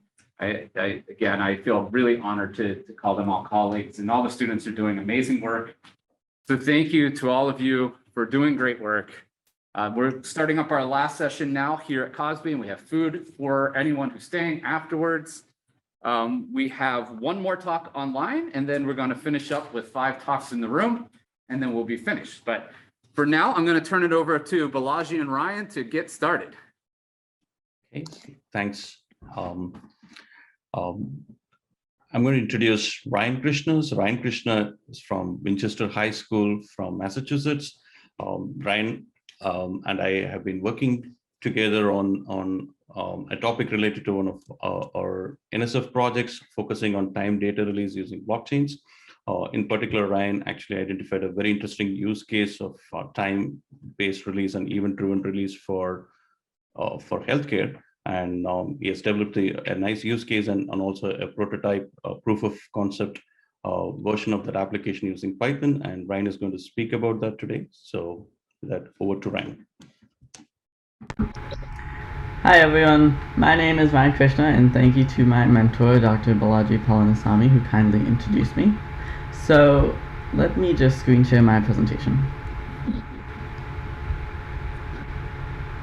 Can everyone see that okay? Yes, looks good. Okay. So my project this year focused on creating an application for use in the care of individuals suffering from symptomatic genetic diseases. The way I did this is by using a Python-based event-driven data release. And Python is just the coding language that I coded the project in. So there are 2 main key terms that I'd like to go over just because they will be prevalent in the following slides. The first is a timed or event-driven data release. And basically what that term means is that after a certain amount of time, or after an event occurs, a data release written in the code that I wrote is put into effect. And this data can be anything that perhaps the user inputted, or perhaps something even preset by the code. The second term I'd like to go over is what a genetic or hereditary disorder is. These are inherited diseases or disorders that can be passed on to further generations in a family tree. There are some famous examples of these, such as Huntington's disease, breast cancer by the BRCA genes, cystic fibrosis, hemophilia, and a lot of other life-threatening disorders such as those. And these are caused by DNA abnormalities which are passed through the generations in a family. So, I have 2 examples of time data release and an event-driven data release in the world today. And so one example is regarding crossword puzzles. So crossword puzzles are basically puzzles which, after a certain amount of time, the answer to the puzzle is released. And this is because the creator of the puzzle would like to keep the answers secret until everyone has had enough time to complete the puzzle. Hence, after a certain amount of time, data in the form of the answers to the puzzle is released to the public. Another example is regarding the Niger River Delta. Niger River is known for being very polluted, and because the area is surrounded by warring city-states, it's difficult for group efforts among people to help clean out the river. And so basically a company was created out of Britain, which basically has individuals around that region send a picture of the pollution to a contact, and once enough pictures have been sent to the contact in Britain, a team of individuals are sent out to help clear out the river, and benefits are given to those individuals living in the area who help out. So after a threshold amount of pictures are sent to the contact, data in the form of how to help out and infographics on how to help out in any way possible are sent out to the individuals there. So my goal this year was to create an application that can deliver this information, imperative information in health, via a time data release or an event-driven data release, and specifically in the healthcare industries, because there aren't really too many applications as of right now utilizing this method of data transference. So here's my framework. The way I went about this in coding my project was first by asking for the user's input, and the user would first select what genetic diseases they have in their family. Then, depending on their answer, they would be given a corresponding disease symptom tracker. The user would check off which symptoms they have, And over time, as they develop more symptoms, say, they would check off more and more symptoms until they reach a threshold number of symptoms. And these questions that they check off, the symptoms checking, are featured here, such as this question 8 of the Huntington's disease questionnaire that I coded. And sorry, let me turn off my ringer. So what ends up happening is the user checks off more and more symptoms until they reach this threshold, and then an event-driven data release is set off. Such in the case of Huntington's disease, answers based off of the Huntington's Risk Assessment Questionnaire, which is provided by the US government, is provided to the patient. Let me just go to the next slide. So what is the importance of this? This program, this application, allows for a computer intermediary rather than a human person to eliminate the potential for errors that this human could make. Now, this can be regarding such things such as communication of symptoms from doctors to each other, or also the time of diagnosis from provider to patient. Now, rather than waiting until a patient's next follow-up to list out all the symptoms and figure out further steps, the patient can be provided with further steps as the symptoms appear, such as in the case with the Huntington's tracker. As soon as the symptoms reach the threshold, the data is sent out to the patient on how to treat themselves and further steps. Now, another important benefit of this application is regarding patient privacy, not just from others, but also from themselves. Oftentimes, patients who know a disease is in their family will not want to know if they have genetic markers or a high likelihood of developing a disease. This is because they'd rather preserve their view of their health rather than see themselves succumb to a disease that perhaps they watched another family member deal with. So, regarding this application, there are also some significant drawbacks to consider in its implementation. Every patient's symptoms are different, and almost every disease develops in relatively different time frames for each patient. If a patient's disease develops sporadically, then perhaps the program may not give a correct response at the correct time. Furthermore, there are few genetic diseases, such as Huntington's, which offer relatively clear-cut symptoms for diagnosis. In a lot of these disorders, different symptoms carry different weight. And example of that in Huntington's is that perhaps suffering from long-term memory lapses is a symptom of slightly more importance than, say, slight nausea once a week. And here's an infographic on just how beneficial the early onset diagnosis of breast cancer can save a patient's life. So this has a lot of applications to a lot of different groups of people. The elderly, for example, could benefit from an application like this catered to age-related diseases, and schools could use such a program in screening not just for genetic conditions, but also for airborne diseases that students may be susceptible to in a school environment. Not only that, but athletes could benefit from this type of program, with different symptoms leading to diagnosis of different injuries. Finally, physicians could also benefit from this with the ability to help their patients before the patient's lives are adversely affected too much by whatever disease they're struggling with. And this could lead to better patient care overall by the professionals. So a few future directions include perhaps releasing genetic information, such as what diseases are prevalent in one family, especially when the patient may not know what conditions are in their family that they may be susceptible to. The only thing blocking this type of data being transferred from the provider or from other family members to the patient is privacy laws, such as HIPAA compliance.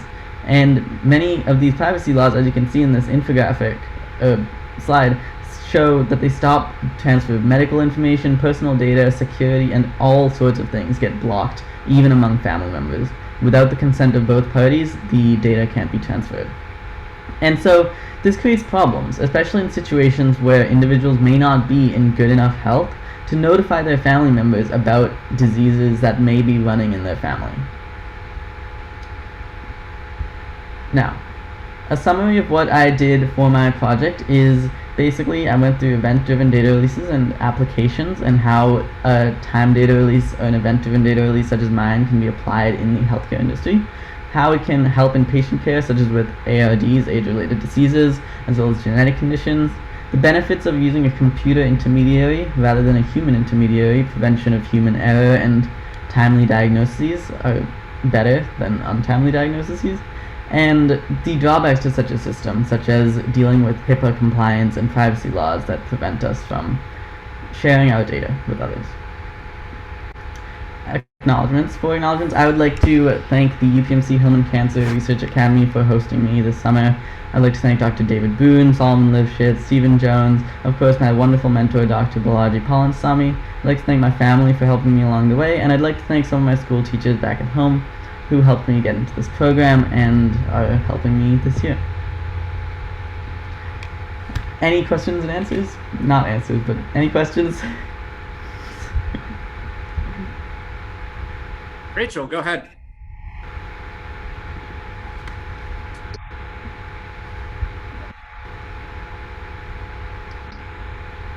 Rachel, we can't hear you. Oh, can you hear me now? Yeah, there you go. Oh, okay. Good job on your presentation, Ryan. I had 2 questions about your project. So I wanted to ask, who do you see using this application? Like, who do you see as being the target demographic for this? Okay, so target demographic would ideally, without the, say I had to deal with patients that could spread their genetic information to their offspring, say, then the target demographic would be those individuals that have access to their family trees and know which genetic diseases are in their family trees. But okay, navigating the HIPAA compliance and things like that, it could be applied to whoever. Okay, and then my second question was, I know you programmed this using Python. So going forward, do you think, what kind of stack do you think you would use to actually build out the application? Will this be mainly like a web application or an actual app that people would use on their cell phones? Yeah, so I'm thinking that from the Python, it's going to transform into something more coherent in like a phone app or even a computer app, or something that can be given to elderly patients and have them easily use it, because we want to make it like as available as possible and provide the best help that it can. So okay, that makes sense. Thank you. Thank you. Any other questions? Questions? Well, great job, Ryan. And again, Ryan, like Rachel, thank you so much for asking a question, Rachel, are both second-year students who sadly have never got to come to be in person, which is really unfortunate. Hopefully I get to meet both of you guys at some point in the future. Ryan also comes, his brother is part of the program for a long time. You did work last year. Again, really great job and congratulations. Thanks so much. All right. Now we're going to switch. Bear with me. I think Rich is going to introduce the next speakers. Look this.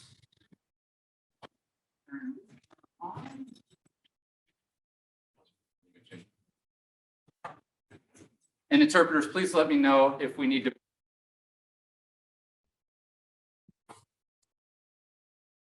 Get their presentation. Is Valerie first? Yeah. Okay.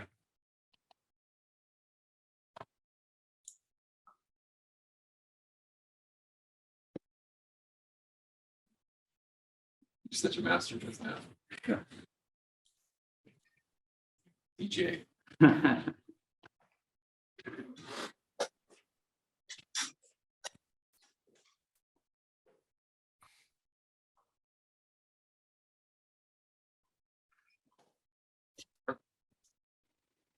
Good job. All right, great job, all speakers this morning. It's been just a real pleasure to watch all the great work that's been going on. I am very pleased to introduce Valerie DeVos. Valerie just recently graduated Western Pennsylvania School for the Deaf and is going up to Rochester to RIT to study biomedical engineering. Valerie has a really strong interest in engineering in particular. And it's been the first year that I've had the pleasure of working with her. And this summer, I think we worked well together and had a lot of fun. She's very talented and asks a lot of great questions. Both the presentation that Valerie will give and the one that Ivy will give afterwards are focused on a pretty exciting new data set that I think you all will find really interesting. And I want to just brag on them for a minute. They're the first deaf scientists, as far as I know, to actually go in and start working in this data set and asking questions that are relevant to the deaf community. So I'm really proud and excited that that's happening here. And as Mike was saying, I want to thank all the mentors and David and this program for making this a possibility. So Valerie, can you come on up and go ahead and give the talk? You know how it's set up. She can start right there. Yeah. Okay. This camera. Perfect.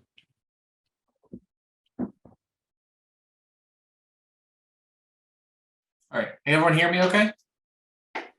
Yes. Perfect. Okay. So today I'd like to talk about comparing healthcare experiences between the deaf and hard of hearing population versus the hearing population during the COVID-19 pandemic.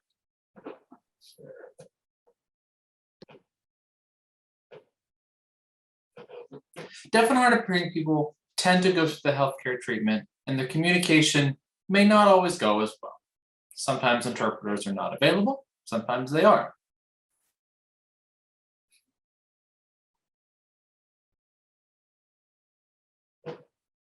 A study was done in the UK. 339 professionals were surveyed about their communication needs.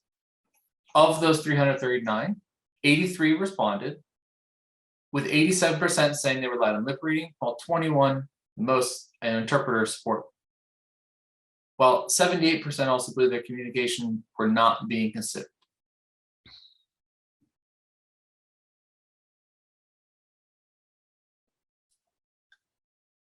Deaf and hard of hearing people do experience different sort of barriers when it comes to communication, when it comes to COVID-19. Masks for lip reading or facial expression, hospitals not letting interpreters in due to infectious disease controls. Video relay services, which is an interpreter more online, not a person, not a live interpreter. And that has a lot of technological issues as well. And discrimination as in general. My own experiences, masks have a hard time, if someone's wearing a mask, I have a hard time understanding even my peers or my family. Clear masks are great, but they tend to fog up as well. And VRS has already been an issue for my own personal doctor's appointments as well.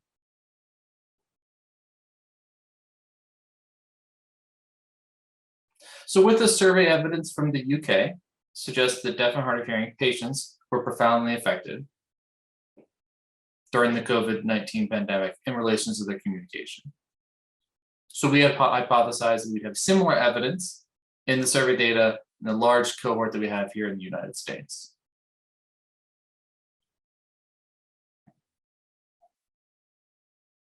All of Us is a data set seeking to enroll roughly 1 million patients of a highly diverse group.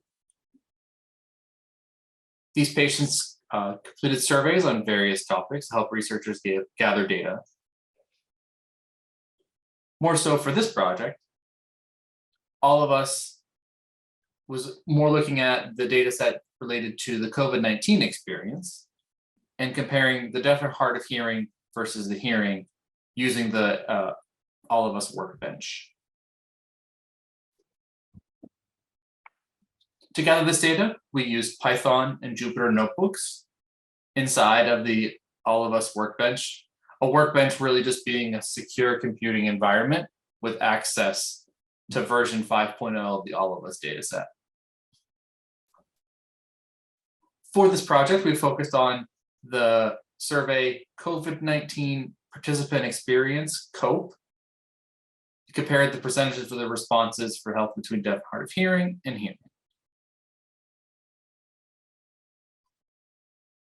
The date for these survey responses started about May 7th, 2020 through February 2021, so during the COVID-19 pandemic. We have 3 different criteria to identify someone as a deaf and hard of hearing person in the All of Us dataset. First, a diagnosis of deafness, for example, conductive or sensorineural hearing loss. Second was a procurement of a related device or implantation. For example, a cochlear implant with or without a mastoidectomy. Third, any billing services for hearing aid devices, such as billing for a battery for a hearing aid.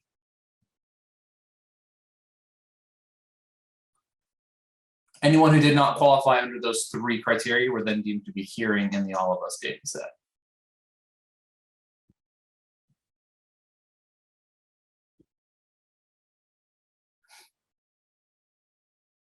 So in the All of Us data set, we identified a little over 18,000 deaf and hard of hearing patients with over 310,000 hearing patients. Of those, a little over 8,000 deaf and hard of hearing and a little over 91,000 of hearing completed the COVID survey.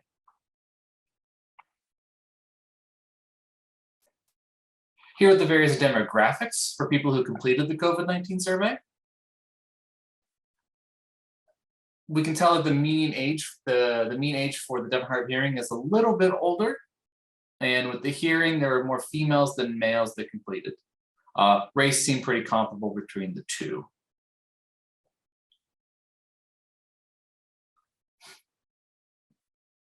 So of the survey, I selected 13 questions. Those questions were related to socialization, stress, and discrimination.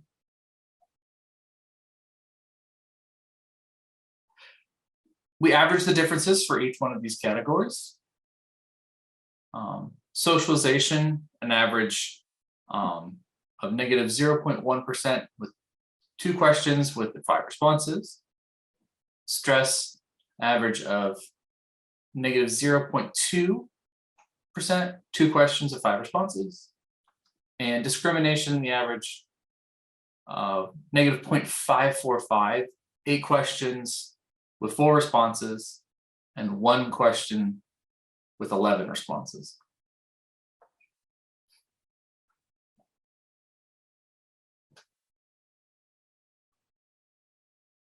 Looking at socialization of attending social gatherings. So the question is, have I attended a social gathering outside of my home for less than 10 people? How often do you wear a mask for those coverings? How do you wear a mask for those outings? With those, it had the largest percentage difference at roughly about 9%.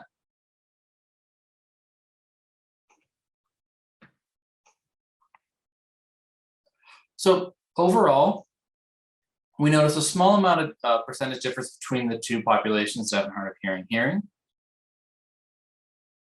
which does not support what I actually predicted. But we do have to note that the deaf and hard of hearing population tend to be older. If you remember before, the average age was between about 60 and 70, which they may have a different experience as the younger deaf and hard of hearing, people who were born deaf, than people who lost their hearing later in life. These are people I'd like to acknowledge to help me within my research. And I really want to thank David, Solomon, Stephen as well for giving me this opportunity. And thank you to the interpreters as well. Great job. Thank you, thank you. Question? Oh, Rachel, go ahead. Oh, good. Can y'all hear me? Yes. Okay. Oh, hi, Valerie. Just wanted to say good job on your project. And I did have one question about the final slide. I noticed you said that the results did not ultimately match the predictions you had in the beginning. And I just wanted to ask, why do you think that was the case? And also, if you had any further steps in the project, what do you think they might be?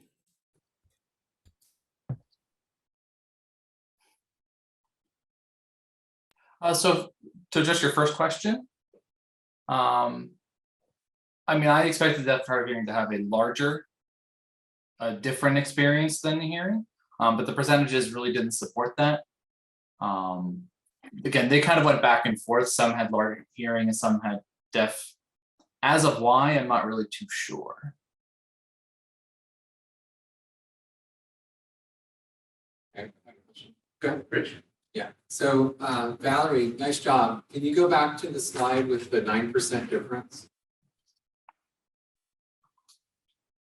Okay, so this is an interesting one because this was the largest difference. Can you tell a little more about what is special about the result that's shown on this slide? So for this one, this is talking about going out to larger social gatherings with a 9% difference. There is a little bit of difference on the other questions as well, as we've stated before. But most of those were about 2, 3, 4% differences, but this one again just had the largest. But it has something to do with how many times people went out. How many times they actually left their home. What is the data showing here?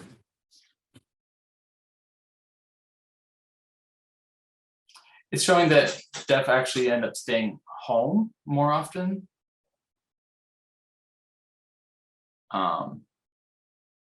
And also if they went out, they were mostly not using a mask. And why would that be?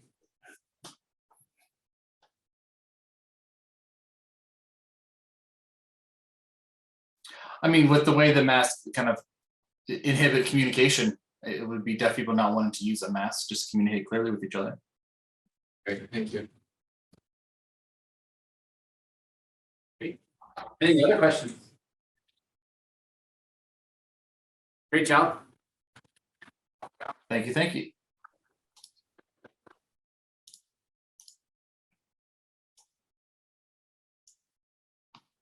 Next is Ivy, also introduced by Rich.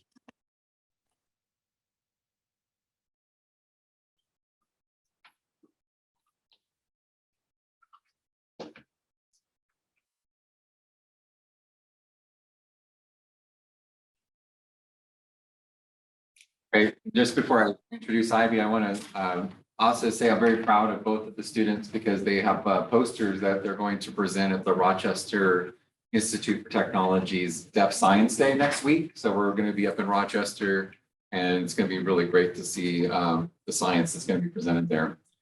So Ivy is also a graduate from Western Pennsylvania School from the Deaf, and I've been working with Ivy for 3 years. This is the 3rd year that we've been collaborating. And I've seen a lot of just great development. Always have enjoyed the progress and the hard work that's been put in. And Ivy is now attending the Pennsylvania Technology University and interested in doing health sciences. I know there's going to be a lot more great things that come out from Ivy because of just her thoughtfulness and her vision. And I'm excited to see the discussion that's going to happen today for the presentation. Thank you. Go ahead, Ivy.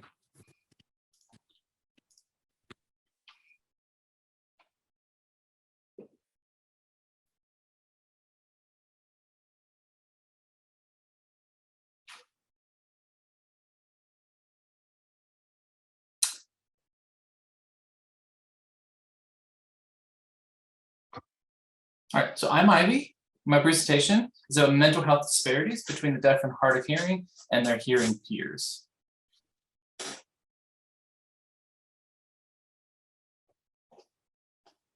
So all over the United States, 2022, there are 11.5 million Americans that identify as deaf and hard of hearing. There are more disparities amongst this group due to multiple things: discrimination, communication barriers, socioeconomic factors, gender identity, and literacy levels.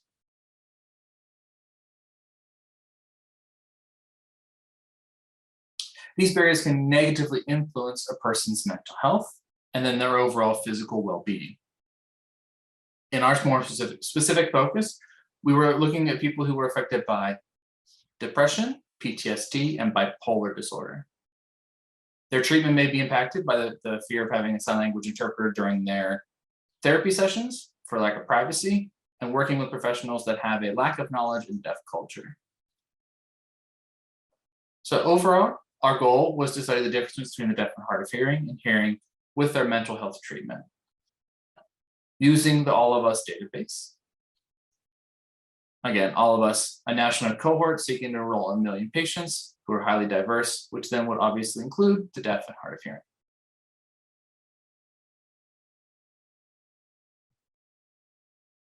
So how do we do this? Using the All of Us workbench, we created different cohorts by the definition to identify someone as deaf or hard of hearing or hearing. We then also in those cohorts identified people that have depression, PTSD, and bipolar. Looking at those groups, we then can look at the demographics, socioeconomic status, and healthcare utilization. In all of those results, we identified in the All of Us data set, we have roughly 18,000 deaf and hard of people. And hearing, we have about 310,000 individuals.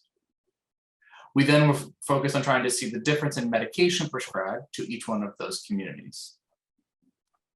We then more primarily focused on 3 different depression types. So here are the 3 different depression types: major depressive disorder, depression, and dysthymia. And here's just a graph of the different depression types amongst the groups. So now to go through the different medications that are prescribed for major depressive disorder. Again, in hearing, there were 15,500-ish that had received no treatment, which is a large number, but as you can also see in the deaf and hard of hearing, about 1,500 had no treatment as well.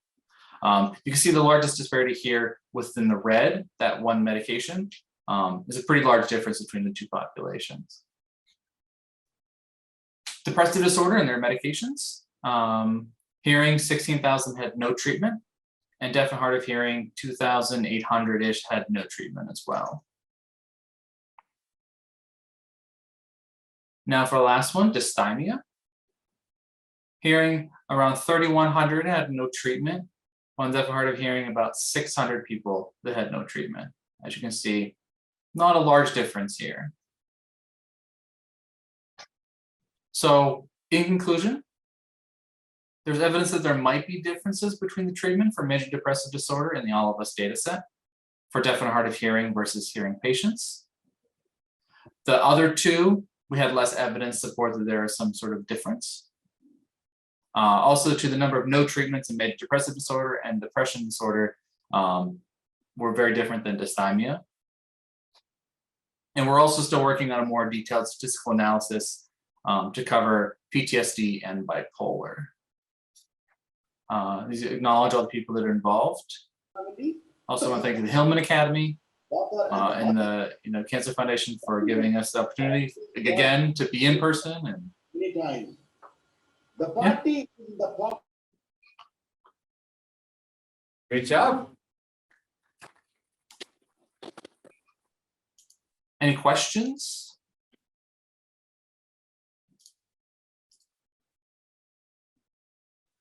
So Ivy, I have a question. So you used the prescription of medications to determine whether or not there was a difference between different mental health conditions. Is there another way to do it? So I'm wondering, could your results be affected also by access to healthcare? Okay, sorry. Yeah, so we're still really preliminary in this project and everything.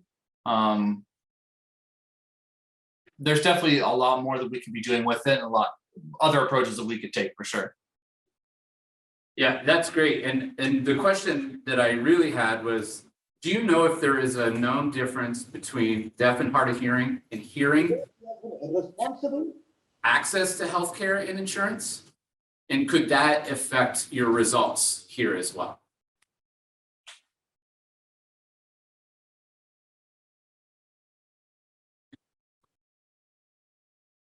Hold on, I have a hard time seeing the interpreter. All the doors have been closed, and Rahul Gandhi and Sonia will have to be accountable.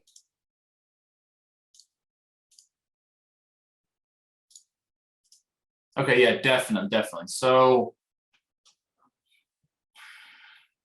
it gets a little hairy when it comes to insurance companies with deaf and hard of hearing. Also, to having access to interpreters. COVID affected the community in a big way as well, even more than most, I would say. So unfortunately, someone who relies on an interpreter ended up having to rely on VRI or VRS, which can be dependable, but not really. So I would definitely say those were definitely a large impact. It's also, I would say, access to the healthcare. It's more access of people who understands the culture than it is the actual healthcare itself. Great. Thank you. And I think Rachel has another question. Thank you so much for all the questions. This is awesome.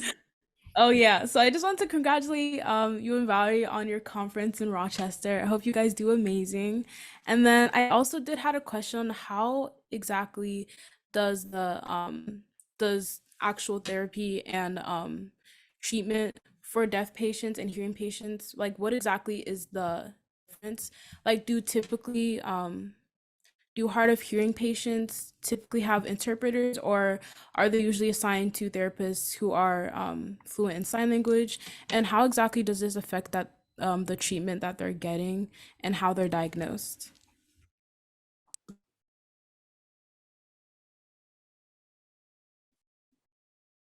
That's a really good question. So it really depends upon the individual. Deaf and hard of hearing people, you know, the variety. Some of them are able to speak, some of them sign. Some diagnoses may depend upon their medical history, their background, how they were raised, how they were born. I mean, all that stuff obviously comes into play as well. That's a really good question that I feel like it has so many different factors, or how the psychologist or psychiatrist wants to explain everything to them, how they, you know, assign different medications. Some people are able to understand the diagnoses, some are not. There's very big cultural differences as well. As deaf and hard of hearing people, we're very expressive. Obviously, sign language is a very expressive language. Sometimes that comes off, if you're not aware of deaf culture, it can come off in a different way, which definitely I think would impact how you interact with that doctor. But that was a great question. Thank you.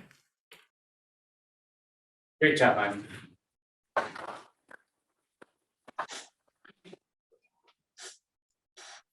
Daniel Lundberg's on here. Oh, she left. I have a question for her.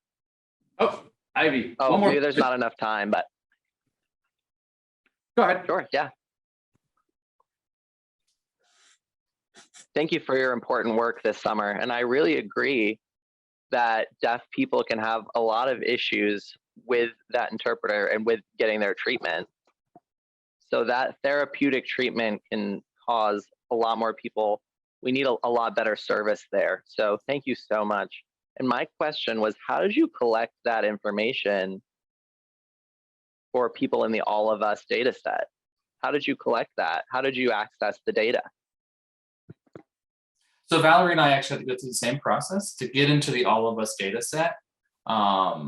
It's based on Mosaic in Python, and then using a lot of the Jupyter notebook stuff to create cohorts or to make groups. And then to identify the people with PTSD, depression, and then we had to overlap them from the people we've already identified as deaf or hard of hearing, and then start to analyze it from that. So the answer to your question? So what I'm wondering is about how you communicate those questions with the deaf of hard of hearing people too for those surveys. Because people who might be more fluent in sign language may have struggled with the surveys as well. But thank you for your work. Yep, no problem. Excellent job. Okay, so I failed to mention the last time, Ivy was one of our Doris Duke undergraduate students. So she is returning again after high school, came back as an undergrad. And that's true of our next student, Pablo, who I will allow, I saw both Jia and Shuan are online. They want to introduce him.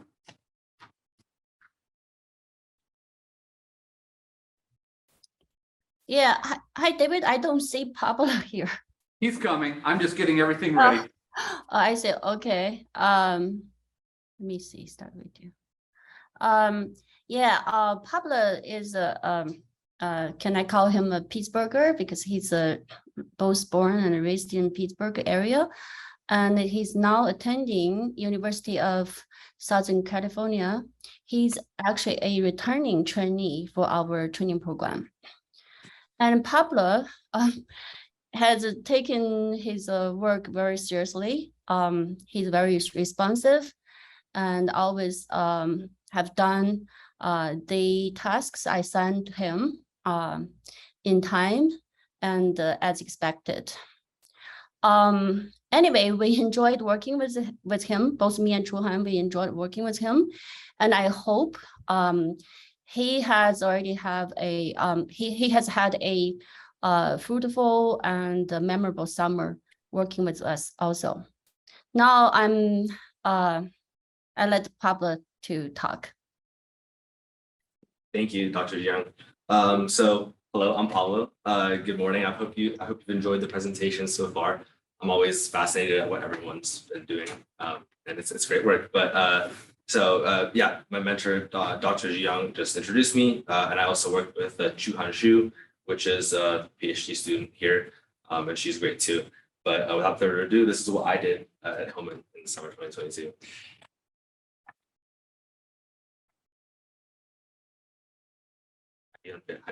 Just click on it. You might have to bring the cursor back to the page. All right, so my goals for the summer. Whenever I came in June, Dr. Jiang and Chuhan were at the post-experiment phase of their ongoing manuscript titled An Empirical Study of Overfitting in Deep Feed-Forward Neural Network Prediction Models for Breast Cancer Metastasis. So essentially, the paper was about trying to prevent overfitting in deep FNN prediction models that were trying to predict breast cancer metastasis. So yeah, they were done with their experiments and they just started writing. And then I came in and my goal was to help them finish. So to be a bit more specific, what I did was I helped them strengthen the background with new information about overfitting and underfitting, provide real world examples in the background as well.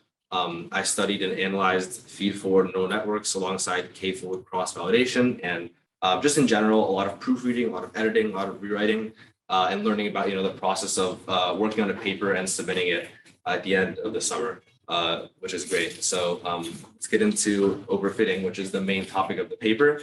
And for those of you that don't know, overfitting is essentially whenever a model fits too closely to a particular set of data, and then whenever later on you introduce some more test data, it will not predict it reliably. And here, as we can see, there's a figure that kind of shows that idea. On the left-hand side, you have a balanced, model that is actually showing the trend of the data.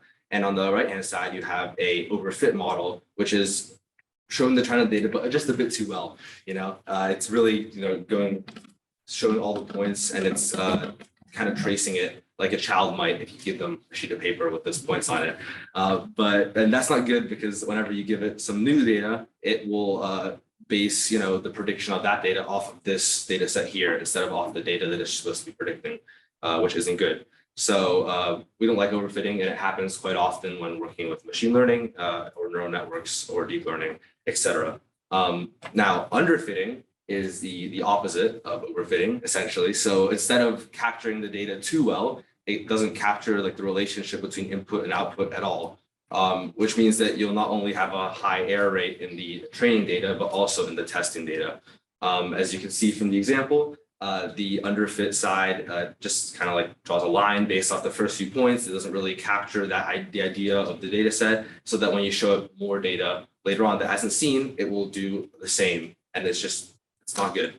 And so this is something that we're trying to prevent in our models, and it can really flaw the prediction performance later on. And when we're dealing with these sorts of important medical, ideas, it's important that we have an accurate model that will properly, save patients' lives later on, etc. So getting into some of my work, this is a figure pulled straight from the paper that is a real-world example of overfitting and underfitting. And I chose to use polynomial regression model to show this because I think it's simple and it's really shows it well. So for those of you that don't know, a polynomial equation that's shown on the top right is it can be of any length, and the important part is that the degree of this equation is you can tell what it is by the highest exponent, or the highest power 2. In that case, we have a function of degree 2, but it can go up.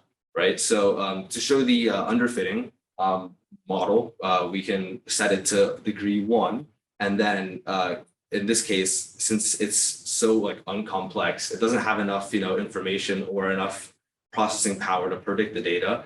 Therefore, it will show this kind of line that really doesn't tell us anything about the data. The model function is represented in orange. And then that's bad. We don't want that. So then you might think, okay, so that didn't work. So let's jack it up. Let's do a really high degree. That'll do it really well, right? So then we have the 50 degree model. And looking at that firsthand, you might think, oh, look, it's really predicting it super well. But it's doing it like a bit too well, as you can see from like the beginning and the end. There's a lot of jaggedy lines, and it's not really showing the trend of the data as it's supposed to be. It's just going from point to point, tracing the line, which is, as I said, really bad, because then when you show it the next set of data, it won't predict it accurately. And then so the moral of this paper and the story is that you should compromise and go somewhere in the middle. As you can see from the right-hand side, we have a model of degree 4. And in that case, it really shows it super well. It's not too complex. It can graph the data, and the model function is almost the exact same as the actual function, which is really good. So that's the idea of overfitting, underfitting, and the main premise of the paper. But you can't test overfitting and underfitting without a model or a model to test it on. So the model that my mentors made for this paper and for other papers that they're working on is a feed-forward neural network. This is one of the simplest types of artificial neural networks. And it's called feed-forward because the information only moves in one direction and not in cycles or loops. So it goes from the inputs to the outputs, doesn't go back, it's going forward. And in the manuscript, the FNNs that were used were fully connected and have at least one hidden layers. Now in neural networks, a hidden layer is just like kind of a group of nodes that represent artificial neurons. So as many of you know, a neural network is supposed to kind of mimic how a brain works and try to predict things based off of like a human brain. So they also, just like a human brain has neurons, they also have neurons, and each node represents a neuron. And a node is essentially where the activation function is stored, and you input a set of weighted values, and then an output is passed to the next set of neurons, and then goes through the model, and it goes to the output, right? So in our case, there were 4 hidden layers, but the more hidden layers we have, which we can always add more, the more neurons, the model gets more complex, and it's more likely to overfit, which isn't good. So you have to kind of balance the hidden layers, and that was one of the hyperparameters that was tuned in the paper. Now, just to get a better idea of an FNN model structure, this is another figure from the paper. As you can see, the input is 31. There's 31 input nodes, which are all clinical features or clinical patient data that help the model predict whether or not this patient will have breast cancer metastasis. There's the 4 hidden layers, and each hidden layer has a certain number of nodes denoted by P, Q, M, and R. And then the output layer, which has 2 directions you can go, which is just yes or no. Will this patient have metastasis? Yes or no? And then, as you can see, coming from the inputs to the first layer, there are all these weighted values. And then inside each of the nodes, we have our activation function, which in this case was a rectifier linear, which is ReLU, very commonly used activation function. And then, as you can see, it goes through, it doesn't go back. It just goes through all the layers, the data, and then it spits out your decision at the very end, which is super cool. Useful. And then this is the model that was tested to try to prevent overfitting and find the optimal hyperparameter values so that models like this don't overfit and we can get proper predictions from it. So just the general accomplishments, I helped with the background research, writing, figures, and proofreading in the paper. And on top of that, I also helped identify interesting journals and preprints to publish in, solve licensing issues, etc. It's much more complicated than you think. And I'm happy to announce that the manuscript was officially submitted and sent in for peer review to the IEEE Journal of Biomedical and Health Informatics, JBHI, just this last Wednesday. JBHI has an IF of 7.021, which is IF is impact score or impact factor, and 7.021 is pretty good, I'd say. Yeah, no, it's in there, and then it's currently published in a preprint while we're waiting for the information or the feedback from JBHI. So some acknowledgements. Many thanks to my wonderful mentors for this opportunity and their invaluable guidance and feedback. I really learned a lot about paper writing and all that stuff, which is something I've never done here before at Hillman, and it's a really useful skill for later on. Of course, Dr. Boone, the staff here at the Department of Biomedical Informatics, the Hillman Cancer Center, Solomon, Stephen, and all those great guys. The Doris Duke Charitable Foundation for their funding of my research. Of course, this work is supported by a grant given to my mentor under that award number. And you can actually find our paper published in arXiv online, which is a preprint, as I said. So yeah, thank you.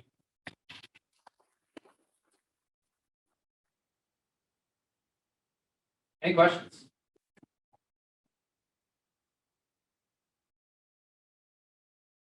So Pablo, very cool. And is this your third summer here too, right? So, and also another chance to do something very process. That's something that's not often done by students in the Hillman Academy. So it's really cool. Can you talk about what it was like compare and contrast doing the research you've done in the previous summers versus where you did a lot of writing and learning about the scientific publishing process, which is the end of all of the studies that no one here rarely gets to see, or it's rarely seen by these students. Can you just tell us a little bit about how it felt to go through those different processes? Yeah, of course. I feel like I got lucky because I came in at a point of their research or my mentor's research where they were, working on this paper and they'd already finished the experiment part. Most of the Hillman students end up coming in at a point where they're still doing experiments, which is most of the research process in general.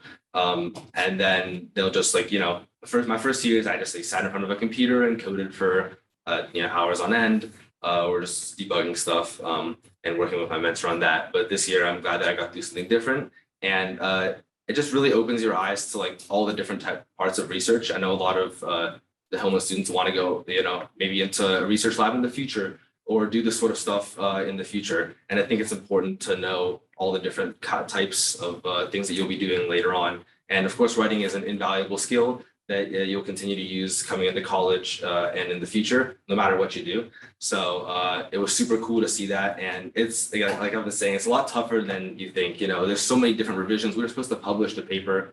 Our goal was early July, and it didn't happen until just this last week because there's so many different revisions. It's never perfect.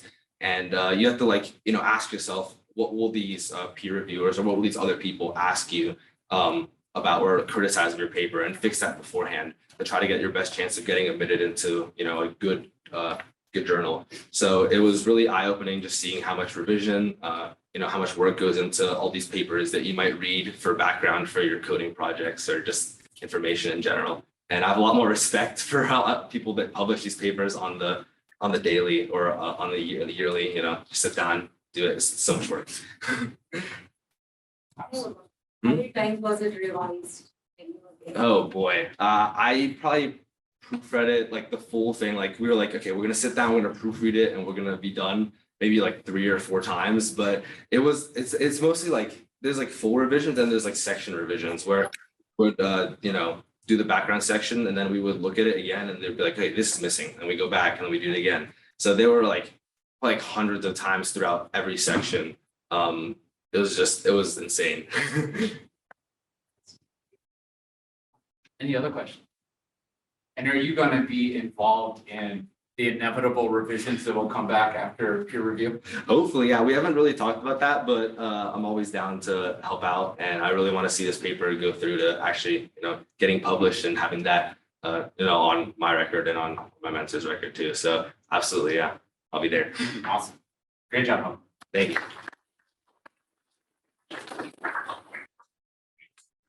Right. Next is Ansh. I think Billy is going to introduce him. Get everything set up.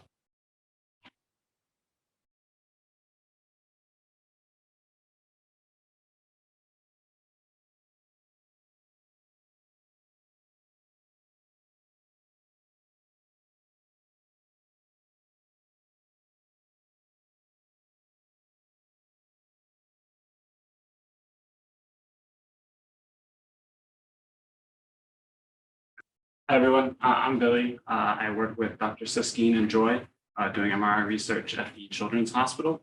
And this summer, we had the honor to work with Ansh doing some research and just getting to know him a little bit better.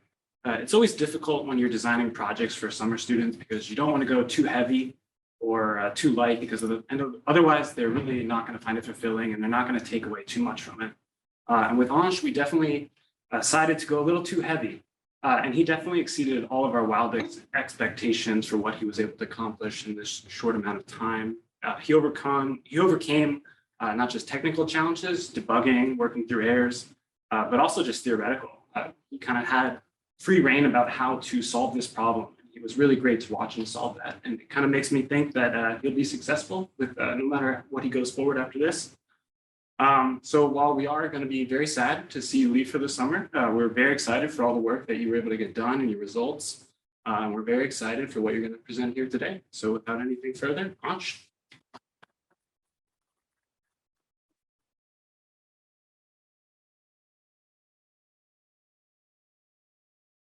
Hey everyone, thank you, Billy, you're too kind. Thanks for the great introduction. Hi everyone, as Billy said, my name is Ansh and I'm a rising senior at Upper St. Clair High School, and I can't wait to show you guys the work I've been doing over the last 7 weeks with Raf, with Joy, and with Billy, and to have the honor to work with the Pediatric Imaging Research Center is really something that I never thought I would get. But without further ado, let's get into it. So as the opening slide said, my project was on functional connectivity in pediatric congenital heart disease. And to understand what those words really mean, we need to understand what functional connectivity is, as it is the topic that we're going to be researching.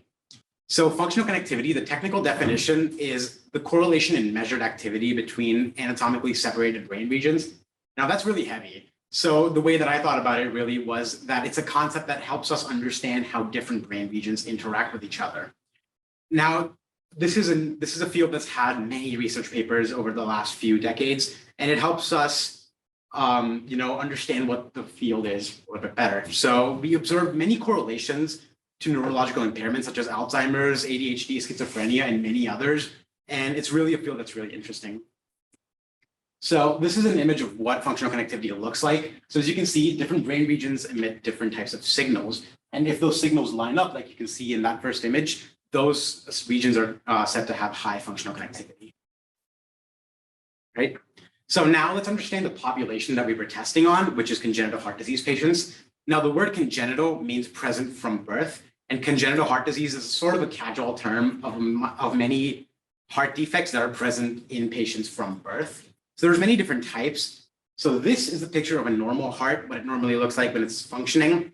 And this is something called ventricular septal defect. It's one type of congenital heart disease where you can see the wall between the left and the right ventricles has a hole in it, and it allows deoxygenated and oxygenated blood to mix. Now, there's many different types of congenital heart disease. And what's most important is that it can lead to defects in other organs. It's not contained within the heart. Some of those organs include the lungs, the kidneys, and what's most important for us today, the brain. So the purpose of our study was to find correlations between functional connectivity and congenital heart disease. And I'd like to point out that this is an immense knowledge gap since there's only one other paper that analyzes resting state functional connectivity in CHD. And possibly the findings we find here could help us predict how severe congenital heart disease is and predict how well those patients are gonna survive. So now let's get familiar with the data type, and our data was in the form of bold images. So bold stands for blood oxygenation level dependent imaging, and it indirectly measures brain activity over time. Now it correlates blood oxygenation levels to brain activity. And the way it does that is usually parts of the brain that are active require more oxygen, and so they have more oxygenated blood within them. And now this oxygenated blood emits a different signal than deoxygenated blood.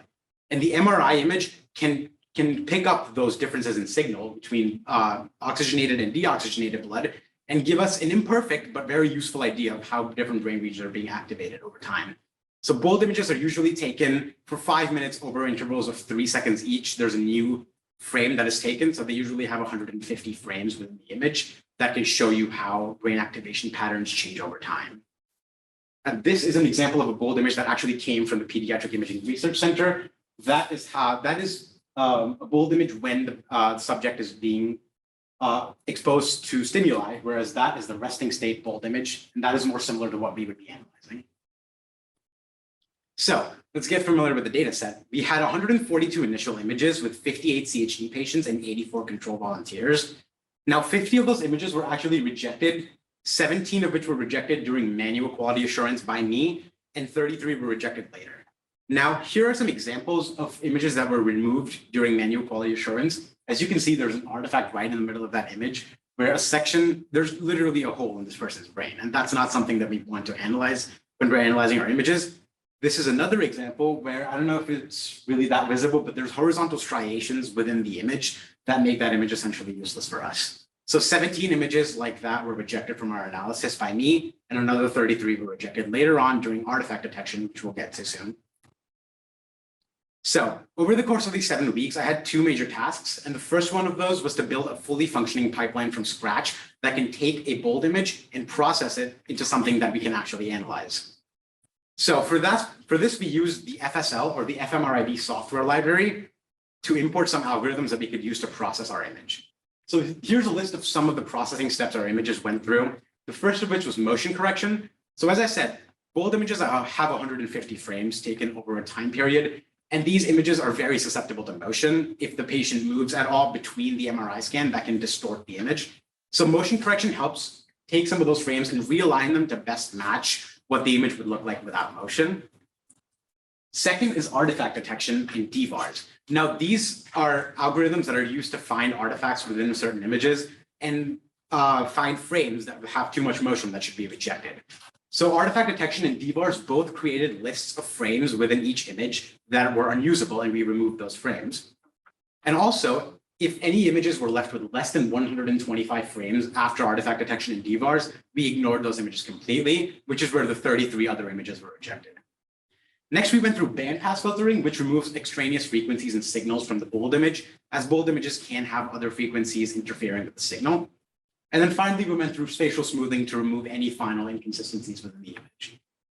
This is an image of what our pipeline looks like. I know it looks really complicated, but mainly it boils down to these steps right here.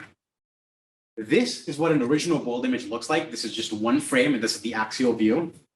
This is before pre-processing, and this is after processing.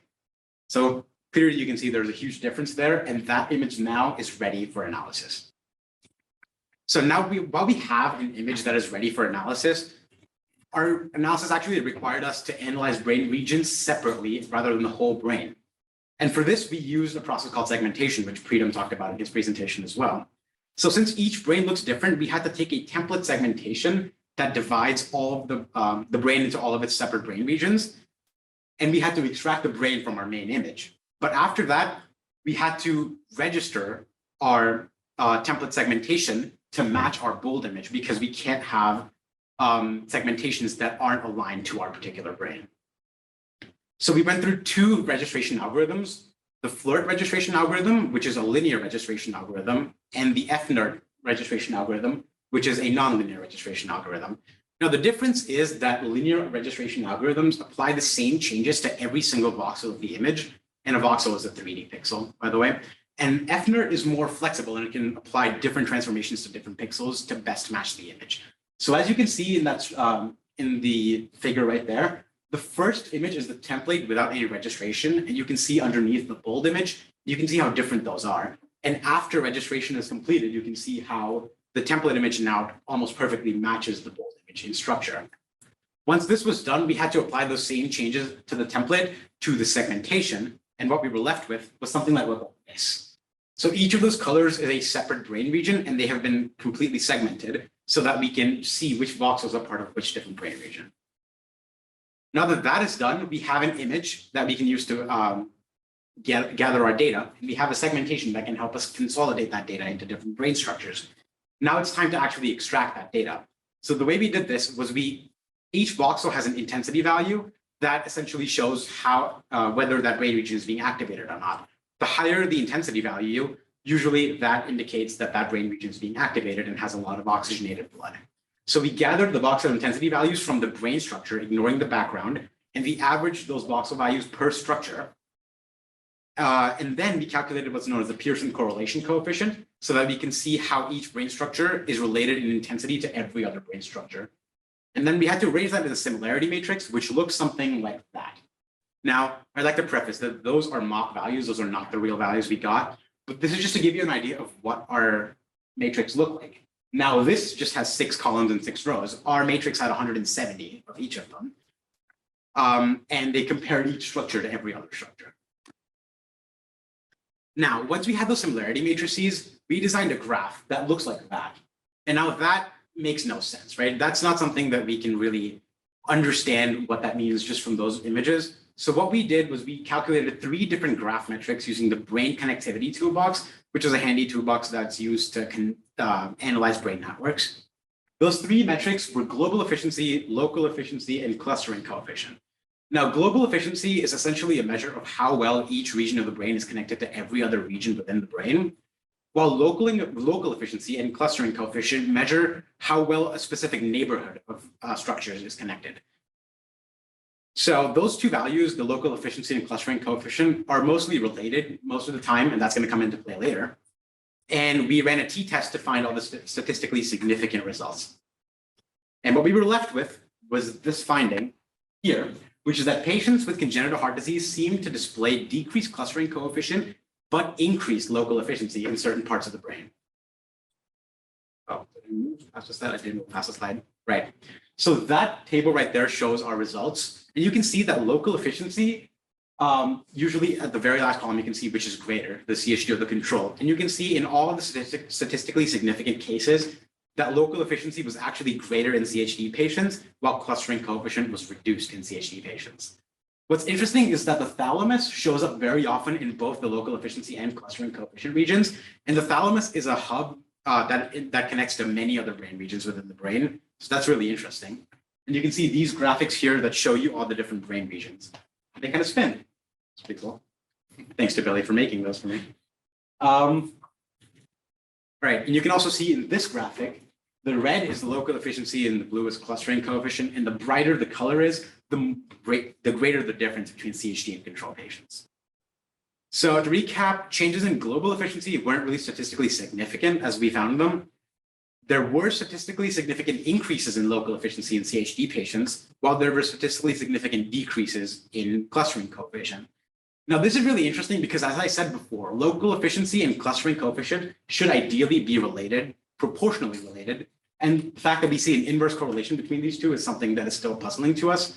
And that is something that we should definitely look into further. Some future steps that we could take to help analyze this data is to have a larger and cleaner data set. As I said, 17 images had to be removed manually. And ideally, we should have more than 92 images so that we can get a greater understanding of what these trends really look like in a larger data set. We also used 2 different artifact detection algorithms, which rejected a total of 33 images from the analysis, which we think might have been a little bit too stringent. So another repetition of this project with less stringent artifact detection could also be very valuable. And finally, we used weighted metrics. Now, what this means is that the correlation between different brain regions wasn't just that there is a correlation or there isn't a correlation, which would be binary, it would be either there is or there isn't.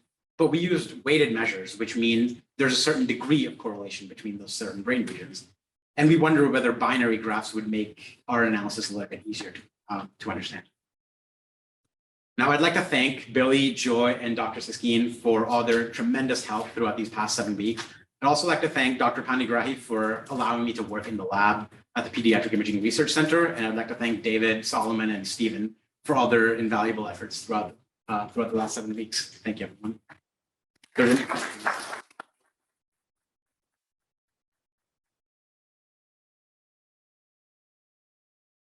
Obviously, this was a very sophisticated study comparing these activities in the brain to congenital heart disease. That's bottom line. I was just as a clinician, what is the clinical implication? Like, what does it mean? Right. So our results need to be further analyzed a little bit, but what we're hoping for is that if we can find certain trends in congenital heart disease compared to control patients, that maybe we could use those trends in the brain. Maybe you could use functional connectivity to predict congenital heart disease or predict how severe the congenital heart disease might be. So at what stage are we looking at? So congenital heart disease would be in in fetal patients, and this was data taken from. Meant for fetal. So this is meant for people between fetal images and also people younger adults essentially is the data set, and we're hoping that we could predict essentially what congenital heart disease, how severe it would be based on these trends. Though we do need to analyze a little bit further.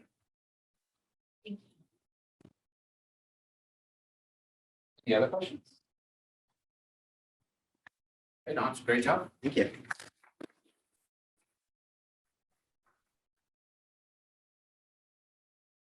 And one last talk from Tejas, who's going to be introduced online as well. Let me get you set up. Can you hear me? Yes, we can hear you. Okay.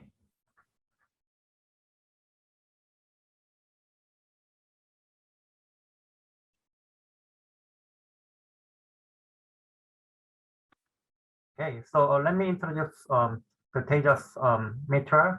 So in the past 8 weeks, Tejas works to explore the trade-off between machine learning accuracy and energy consumption.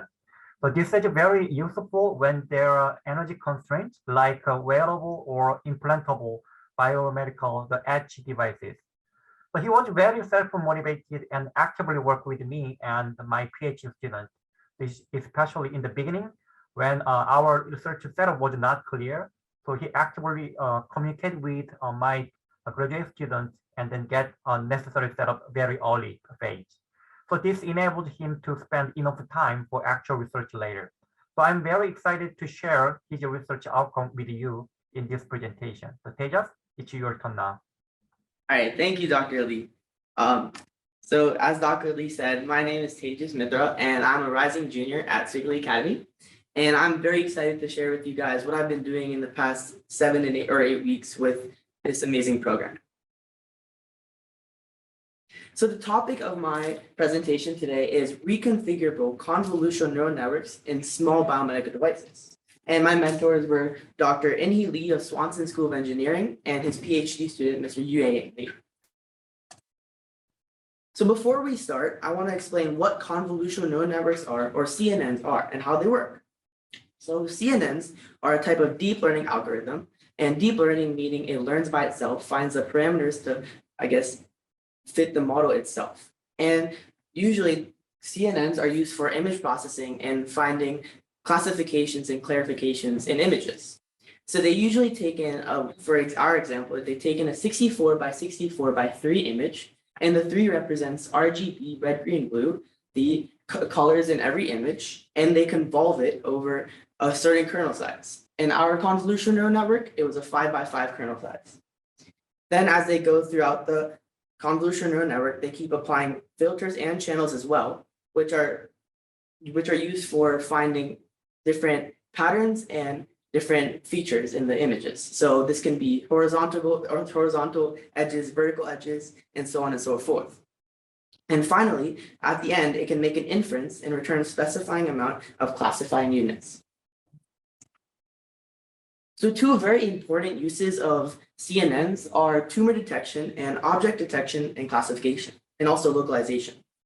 So on the example on the left right here is tumor detection. And this uses a U-Net segmentation model, which basically colors different varying regions of a CT scan, for example.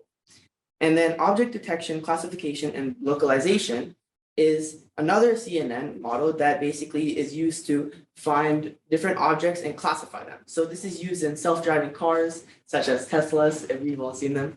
And so now my research. So my research was on reconfigurable CNNs applied to small biomedical devices. So this is very important because small biomedical devices do not have much battery capacity and storage to run large CNNs. And so if you ran a large CNN on a on a biomedical device, a small one, it would die in a matter of days and maybe even in an hour. And this is not very useful to the patient. So what I did is I try to keep the convolutional neural network small, and I would change the amount of output channels in one layer and then run the network to see how the FOAM, which means figure of merit, or a performance review for the neural network, also how the accuracy changed. And another measure we used was the MAC operations. MAC operation stands for multiply accumulate operations, and it is how we measure how much the battery capacity and the storage would be used from the neural network. So to run the model, I use Pitt's CRC, or Center for Research Computing, and the access to the VIZ. And to code the model, I use Python and the Python library PyTorch to code the neural network. So there's 2 code snippets on the right here. The first code snippet shows how we set up the convolutional layers and the fully connected layers. So there's given functions from the PyTorch library, and then there's given functions for the creating the fully connected layers. And then the second code snippet shows how we actually laid out the model.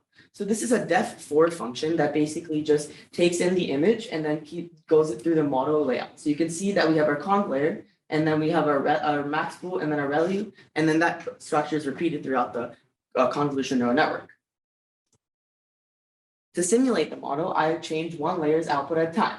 So those red circles right there depict what I changed. So there's a 5 and there's a 10, and then in the conv3 output channels has 20 channels.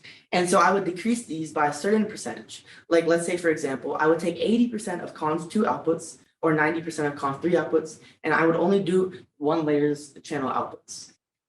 And then I would also test it for the colors of the inputs. So as I said before, our images had 64 by 64 by 3 input size, and the 3 represents 3 channels RGB. So I actually tested how taking away a color would affect the accuracy, and the MAC operations throughout the 3 taking away to 1 color was the same. So I saw that there was a little bit different accuracy, and I just wanted to see if there was unnecessary colors throughout the image. To test the convolutional neural network, we use something called a CIFAR10 dataset. A CIFAR10 dataset has 10 batches of 6,000 images in each batch. 5,000 of these images are used for training, and 1,000 of these images are used for testing. I would only infer on this dataset just so that it would give me a more accurate accuracy. And I took the best accuracy of the neural network as a whole accuracy. So to evaluate the different neural networks, we use something called a foam, a figure of merit. And we use 2 different formulas for these foams. The first formula is depicted right here. It's an alpha times the accuracy percentage change all over the MAC operations percentage change. And the second formula is accuracy percentage change to the power of alpha all over MAC operations percentage change. For the first formula, we used 1 alpha, and it was 10. And for the second formula, we used 3 alphas, 1, 3, and 5. And I would find the best neural network for each foam. So here are my results. So this is foam with the bottom left has a foam with exponent 1, bottom right is the foams with exponent 3, and the top right is foams with exponent 5. So I did not depict the first formula because alpha 10 of 10 and exponent 1 had the same shape. So you can see that in the later x's, there's a lower amount of foams. And as I say here, the lower the foam, the better the neural network. So this shows that taking the channel outputs away from conv3 layer actually yields a better neural network than the one originally proposed. And you can see here in the first one, the first graph on the bottom left, we actually have a negative foam. So this shows that I actually found a better neural network than the one originally proposed. So this neural network had a higher accuracy, which was 72.91%, and it had a lower MAC operations, which is what we want. The MAC operations was 1,204,022 MAC operations. And so obviously that there is a little bit more weight on the accuracy with the alphas, but it was still important that we keep the MAC operations balanced. So my conclusion is that we can actually decrease the amount of MAC operations without sacrificing too much accuracy, which is a really big deal in small biomedical devices. So as you see in the top right graph, we have MAC operations in neural networks. You can see lots of variation, and we decrease the neural network's MAC operations by a significant amount, and actually going to below 500,000 at one point. And then you can see little variation in the accuracy of the neural networks. And this is a good thing, because that means that with decreasing the MAC operations of the original neural network, we were still able to keep it around that same stable accuracy. And this shows that, again, that we can save the battery capacity and storage of a small biomedical device without sacrificing too much accuracy. So the future of this project. The future is we want to create a reconfigurable convolutional neural network for these biomedical devices. So what this would do is it would calculate the battery prediction, how much would left, or the battery entropy, and then it would switch to a different neural network if this battery prediction was too low. And how it would switch to the neural network is it would use the performance review, or again, figure of merit to switch that. And this would be able to save battery capacity and storage in the biomedical device and also keep it at a pretty high accuracy. So I just want to thank Dr. Lee for being such a great mentor and teaching me so much over the summer. I didn't come with much knowledge on convolutional neural networks. I actually thought this was about neural networks in your brain. So obviously it's not, but yeah, it was a great time working with him. And I also want to thank everyone who really helped with making this program possible. That's Dr. Boone, Solomon and Steven, and Mr. Michael Bisich. They've all really helped me out through this program and the great lectures that everyone gave. Thank you.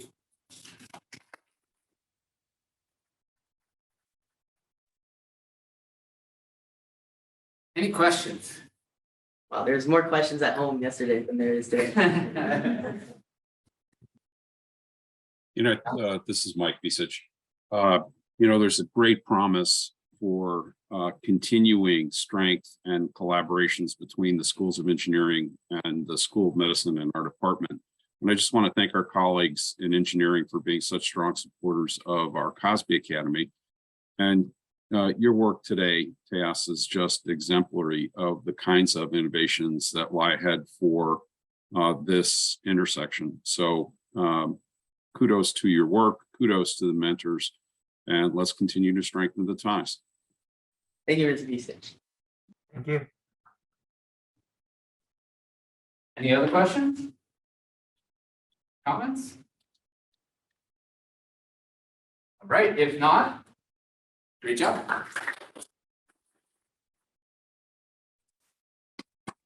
All right, so that was amazing. So great day, wonderful talks. Let's give a round of applause to all of the speakers who all did a great job today. And again, a special thank you to all of their mentors who worked so hard over the summer working with them, giving of their time. Thank you so much for all that you've done to make this program possible for all these amazing future leaders in all of our fields. It's my honor to work with you. It's my honor to get to work with them. So thank you. Yeah, one thing, David, I just want to mention. First of all, incredible kudos go to Stephen and David for their continued dedication to this.